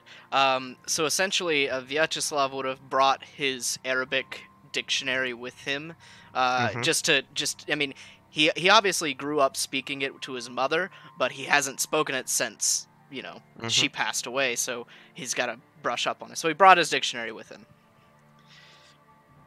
I have a question, Trevor. Mm. When you made your character, did you just give him Arabic randomly? Or did once we start talking about Fez, you added Arabic as a language?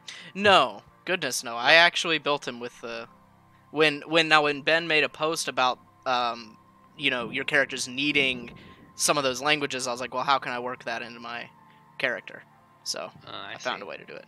No, I would not have just put Arabic in. Also, guys, just real No, quick, it must be like specialize the language, you know? just real quick, for everyone who's made a roll, you need to put a check next to your skill, whatever skill So it is. much work.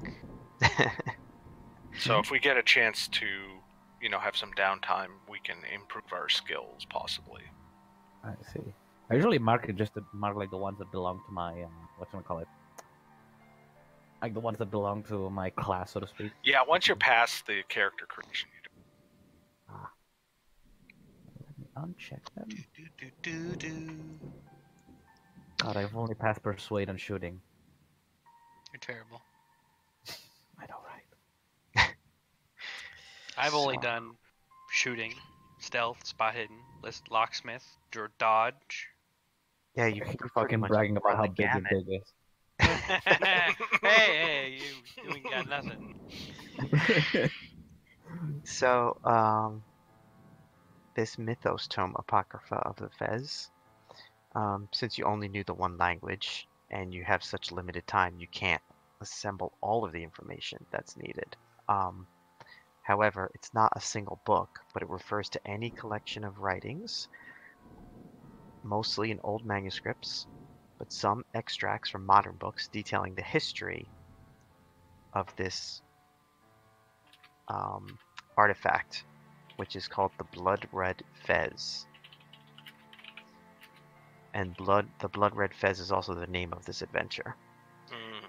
Its contents are usually in Middle Eastern languages, especially Turkish, Persian, which was the courtly language of the Ottomans, and Arabic. Now, there is a document. Here we go. And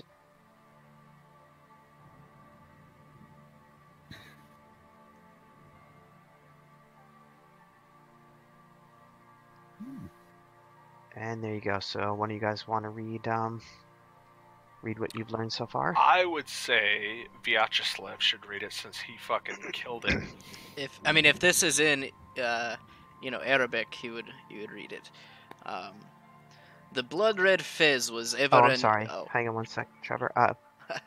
Just so you know, you're basically taking that stuff that was written in Arabic, okay, and translating it, making your own cobbled together manuscript. You're doing like in Call of Cthulhu that you're correlating all the contents. Right. So you're sifting through all these old manuscripts and giant leather-bound tomes and stuff, and distilling it down to these essential elements, which you now have in your own book. Okay. And then you're also copying other things that are related but are in languages you don't understand. So when you get to Demir, he can translate those other portions and finish the book for you. Okay. All right. The blood red fez was ever an evil thing, made in the name of unspeakable powers so awful no sane man would even set down their names.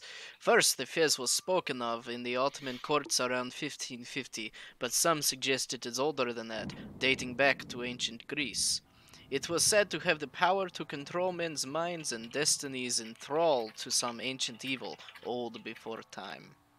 on rewards. Drinking, bathing in, or simply spilling the blood of a prince while wearing the fez is said by some to bring princely favors of the dark gods, and by others to be the key to immortality. But such dark entities may view their principalities differently to our own. A warning.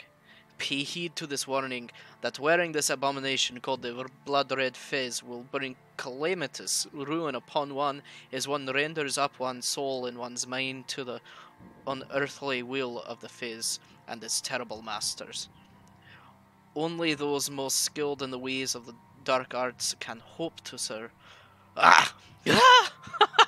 It's hard doing it in an It is accent. hard doing that Russian accent for long. Only those most skilled in the ways of the dark arts can hope to survive such a thing, and for them, perhaps, the price is even more terrible. It is possible to control the fizz, and even halt its terrible purpose.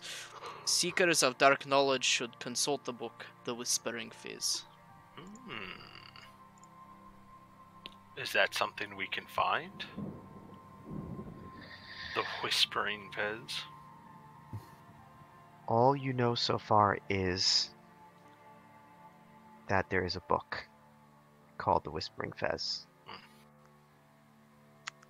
That's all you know. And we so probably far. should not go around asking about the book.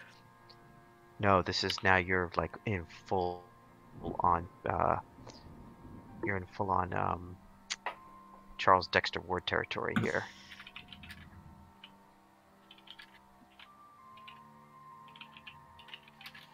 And this isn't like a book that would be in the British Museum, correct? Oh no, Okay. absolutely not. Probably also not at the other place. So The Orient. Edmund has a fair bit of occult, and has spent some time dealing with all kinds of different booksellers and various, I guess, foreign folks who have brought different bits of information back from overseas. Is that something he could maybe try and locate some information on? Not in the limited time that you have. So basically, the entire time that you guys are, once you start this investigative path, library use is like every waking moment that the library is open. Okay. You're spending gleaning the information that you currently have. You nerds. So I imagine Vyacheslav is translating what he reads in Arabic, and Edmund is like jotting it down like quickly as possible, just engulfing as much information as only true scholars can. Yep. Yep. It is like, you're eating Chinese takeout, Yeah. Law and Order style. Well, you're High ready five for- to Team Brainiac. I will, however, before cutting back to our other half of the team, allow you to make I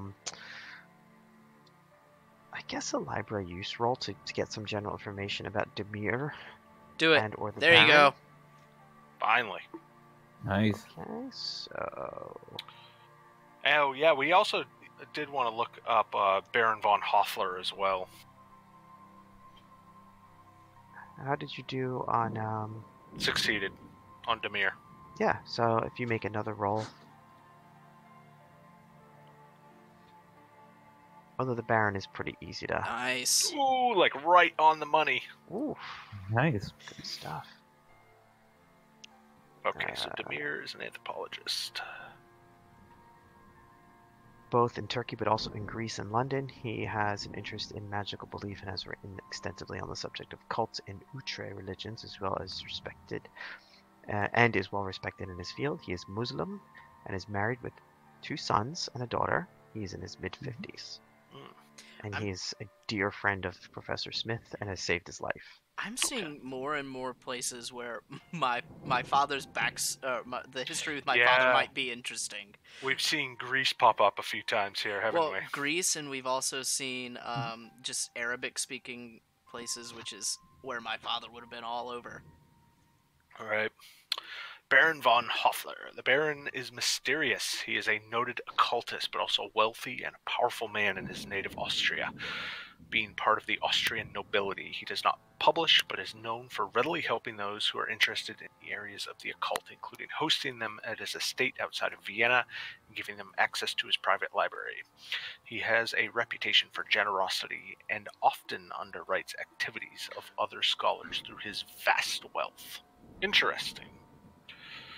So Hoffler is the one who's paying for our trip, and we're passing through Vienna, aren't we? You are indeed. All right, so we might be making a stop in to see Mr. Hoffler to see what we can find out. In See what his we can see, I guess. library. Yes. Maybe.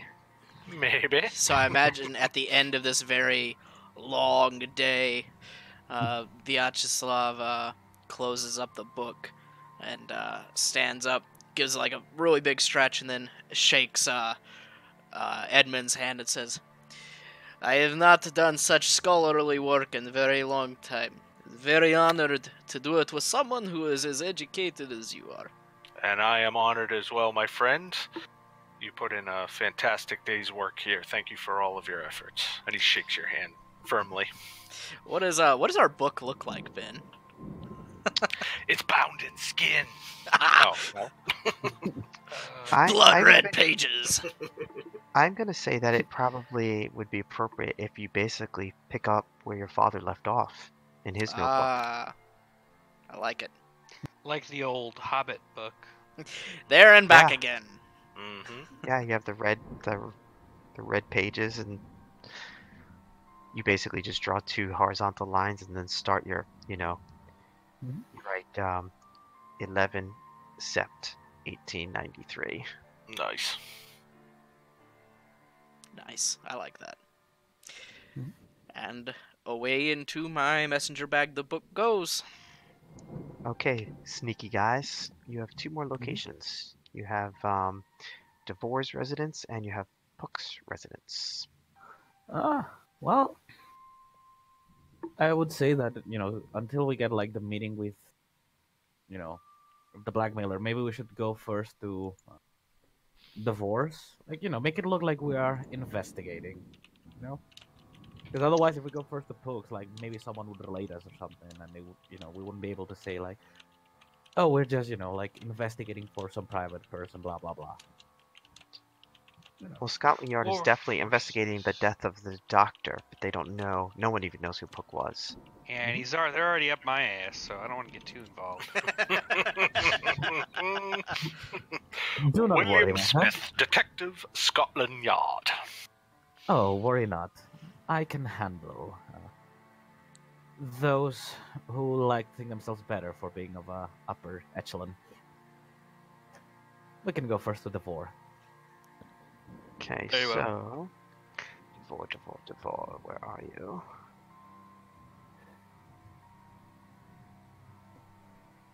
There's so much information, and this is the short adventure. This is like 1 chapter in the book, in the whole adventure. Yeah, I never read like the whole thing through when I received it, like whatever it was years ago. Hmm. I just kind of, there was just so much. Like I kind of skimmed through it, and I was like, oh my god, this is amazing. Someday I'll take a look at it. So Yeah, I mean, I'm Blood totally Fez- jazzed that we're actually running this because it's been sitting on my shelf like forever, and it's Now like you one of can't those things read it. that I was like, No yeah, spoil. now I can't touch it, but I don't care as long as I get to play it. That's fun. This particular chapter, Blood Red Fez, is like almost 90 pages. Mhm. It is massive. Jesus. Let's see, searching the houses. Here we go. Okay, so you're going to Rotherheath. The house is a small 1-bedroom cottage. It is locked up, and there's a constable on guard. What will you do?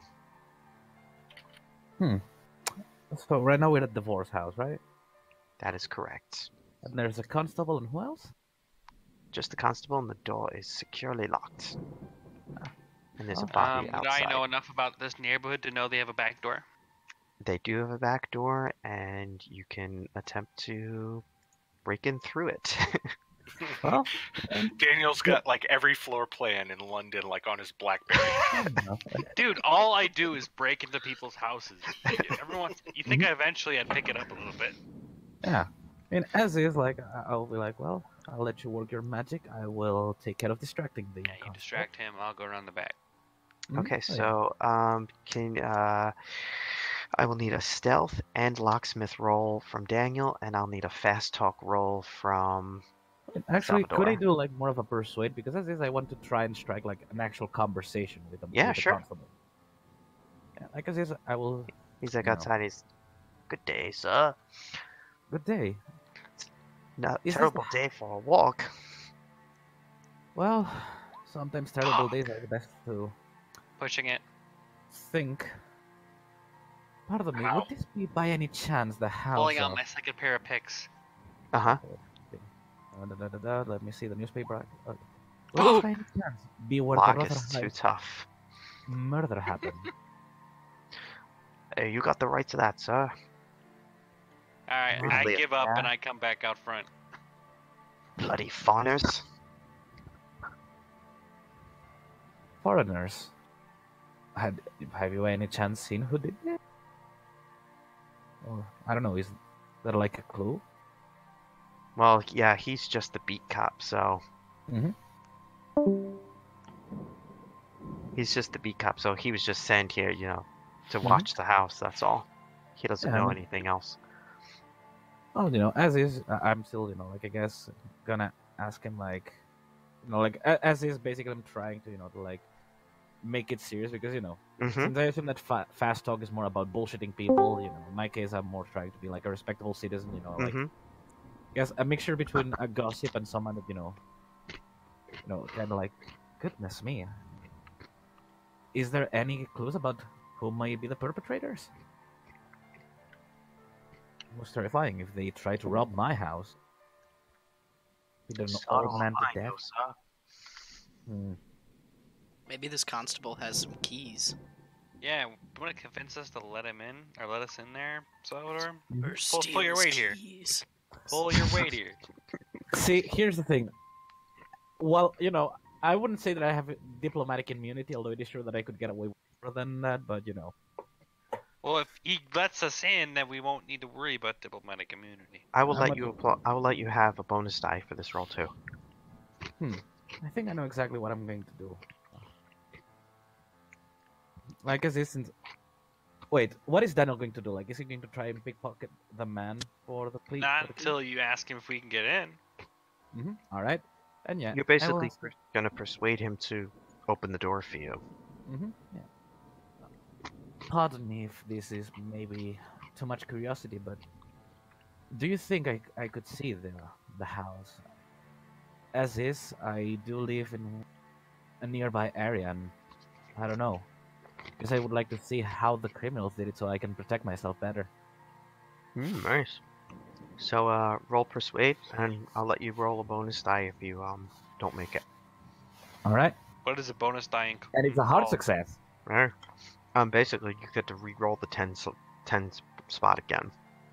With the And single actually, D10. I think if you roll the gray die, that will give you multiple options. So if you have one or even two bonus dice, or one or two Mhm. Negative dice, it'll show you whether Oh, you nice. succeed or fail. Yeah. Neil, can you give it a roll? I just want to see what it looks like. All right. So the middle one that says 0, he got a hard success on. With one bonus die, he got a hard success. With two bonus dice, he got an extreme. With -1 dice, he still got a success, and with -2 penalty dice, he still got a success. Nice. That's cool. Yeah, that's good to know. Okay, Yep. that's great. Nice. Very good. Okay, cool. So he kind of looks around and says, I don't think there'd be any harm in that, would there, sir? You look like you're a respectable sort of gent. Mhm. Pulls out his ring of keys, ching-a-ling-a-ling, opens the Mhm. door. 5 minutes, though, no more. Do not worry, my good man. I will be swift. I just want to make sure that, well, I know how they did it, so I can avoid something so horrible happening to me. And yeah, I I go inside. Unlock the back door for me. Yep. And like he's Oh, I like for thought what you it would have seems, walked around to the front of the house at this point. Well, I didn't want him to see me going in because the constable saw me going in the house the first time, and didn't turn out too well. So That's true. yeah, but I mean, like as plus, is. if he kicks Salvador out after 5 minutes, I can still stay inside. Yeah, I mean, and from what you're telling you're me, a like the known constable just person. opens the door, but he doesn't follow me. And Daniel's like a constant person of interest wherever he goes, basically. I'm harassed. Anytime Yeah. there's any sort of like criminal activity, he's the first guy they come talk to. yeah, and considering that that as is, like he had gone for the backside while I was talking with the man, like he has not seen us. Mm-hmm. And yeah, you said that he's not accompanying me inside, right? The constable. No. Yay, Alright, let then- me in. The first thing that I will do will be since I'm not an investigator myself, I will like go to the back and like unlock the door under the pretense that I would imagine that thieves would enter through the back door. So of course So looking around, and I Yeah, assume that how the house is looking. Okay, so the interior of the house has been ransacked. There are fezzes scattered everywhere, and there's a smashed cabinet in the living room. Mhm. The body was found in the study. There's still a foul stain on the floor near the desk. Can I take a look around to see if I notice any of the sort of same ritualistic behavior that we found at the apartment? Yeah, you give me a spot hidden roll. I will do that too. But in my case, I will more focus on whether I see fezzes that look similar to the one that I fruitlessly tried to destroy. Mm-hmm. Hey, right in the money. Ooh, ooh. Okay, so here's what you find. He has a roll-top desk. It is a Rand Leopold roll-top desk, no less. Say that again? It's a A Rand Rand Leopold. Leopold roll top disc. Quite fancy and expensive. Mm-hmm. There's a letter from a Mr. Leeds in Pera, Constantinople, offering the princely sum of 100 pounds sterling for the book, The Whispering Fez.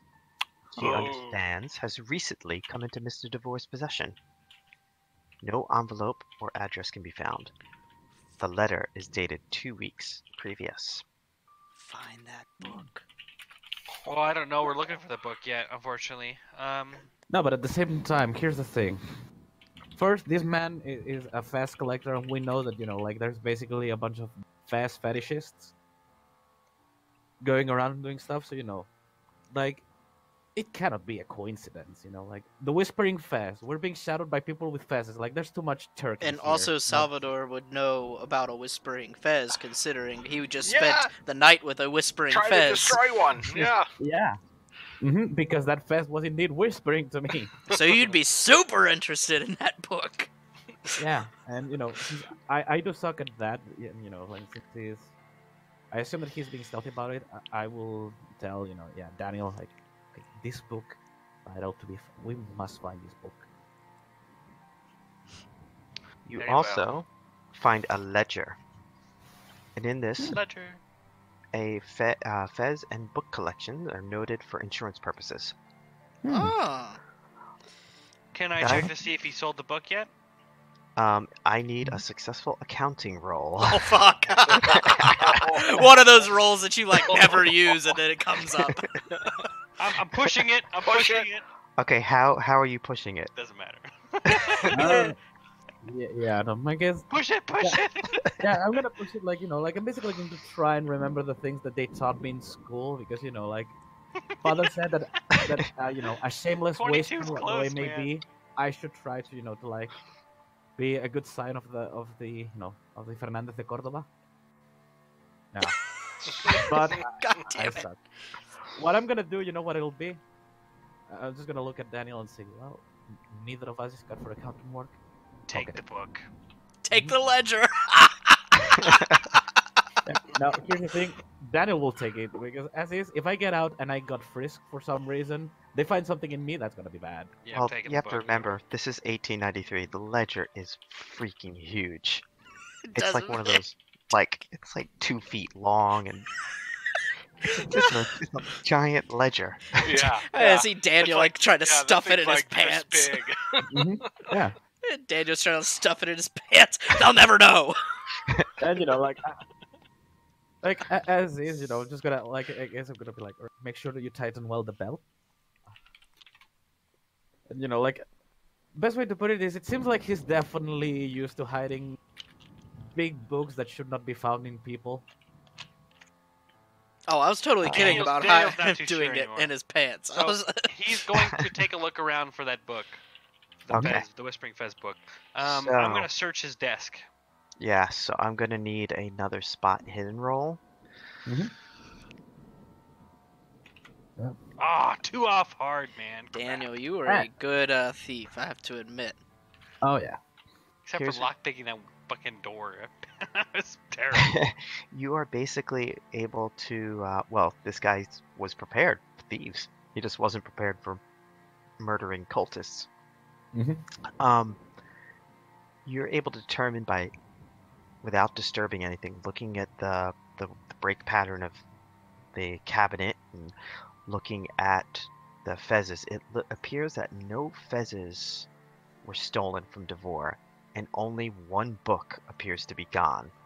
Ah, So every other book that was in that case has a stand to be, or like a little pop up, like something to prop it up to display it. Mhm. To be accounted for, one does not. However, it takes a few solid hours of checking to find out. So I would say you pretty much used up all of your time. Yeah, in my case, I have to go out, so now it's all up to Daniel. What Yeah. do you mean solid hours of checking? Checking around the house? Yes, in order to do this level of matching every fez to see if they all fit on the shelves and see what was missing, and looking at the books and reconstructing it without disturbing the remains and being stealthy at the same time, basically takes the bulk of your Tuesday. Man, okay. And I love how the Salvador, you have to constable go talk- outside's like, yeah, they're taking a while. No, Eh, Salvador- nothing. You're Salvador gonna have to go left him. talk to the reporter blackmailer guy then. Mhm. Without Alright. me. Yeah, because as is, and check my clock. Yeah, I'm about to hit the 5-minute mark. Good luck, Daniel. And yeah, I step outside. 5 minutes sharpish. Mm-hmm. Tip my hat to the constable. Thank you very much. I think I got a few ideas on how to secure my residence. Very good, sir. Take care of yourself. Thank you for your service. Okay, cool. The urchins don't turn up anything with regards to Bentley Burnham. Those little assholes. And as is, I would have probably I mean, they know that there is a span? Well, a man with a They know there's Southern an European. angry arsonist Spaniard. No, I still not have a stats for this. flamethrower wielding Spaniard. Better be careful. At this point, I'm just tempted to make a German named Hans, so I can say Hans brings the Flammenwerfer. Anyway, I mean, as is, I would have given the urchins, I guess, a location in which to be found, so to speak, and just tell them to spread the rumor, and I would be, I would go to that bar, Mm-hmm. and yeah, at that point, I would just grab a newspaper and get myself something. Yeah, a light meal, I guess, because by this point in the day, I assume that it's either time for tea time or just straight up, early dinner. Mm-hmm. Tapas. Tapas. This is long before that. I wish. But yeah, I will just, sit there and, just wait. And I would have given, of course, Daniel the thing, so once he's done frisking the house, he can meet me there. Have any of you ever watched that show, The IT Crowd? Yes. No. Did you see the Yes. episode when they go to the Tapas residence, the Yes. Tapas restaurant, and he's like, "What does tapas mean anyway?" And he goes, "I think it's Mediterranean for really small portions." Yes. I love that show so much. I want his shirt. I want his shirt that says RTFM. Read the fucking manual. Although, the question is whether they actually got the actual tapas, because as is, it's basically you pay €1 or so, and you get a glass of beer and a tapa. So, for 10 euros, you can get fucking 10 glasses of beer and a decent amount of food. Well, the whole episode is about this date at a tapas restaurant, which goes completely haywire, and they end up going to some children's restaurant instead. Do you Mhm. remember this one, Trevor? Yes, I And absolutely. the kids are throwing ice cream. Yeah. It's ludicrous. Oh, I love it. I love that show. I wish it kept going. Anyways, Anyway, the editing on this episode is going to be insane. is there? Yeah, I think that's everything you guys are able to find in the day that you have available. And what's his name doesn't show up to meet Salvador? That is correct. Bentley Burnham is a no-show. You feel Damn it. either the message never got to him or something else. Mayhaps. Yeah. Ooh, I bet that rumor got around to the wrong people, and the wrong people went and got Bentley. I mean, best case scenario, like we just did a favor to a lot of people that was about to get blackmailed by that dude, so no value was lost. See, I'm almost regretting asking about those tickets. Or asking about anything. Oh, yeah, because you don't know who you're talking to. Yeah. Yep, that is the beautiful part about this game. Well, thankfully we were talking to some library curators. I hope they're not cultists. Yeah, because Well, it's No one probably in the people Lovecraft. that at least I've been dealing with for years. Yeah. Edmund, No one- in his research, so he probably knows most of them. I mean, that's not to say they're not secretly, cultists, but most likely folks he knows. yeah, and it's not just cultists, it's anyone that is just interested in learning information about this stuff.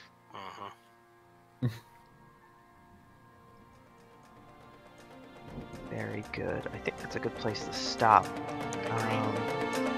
I couldn't.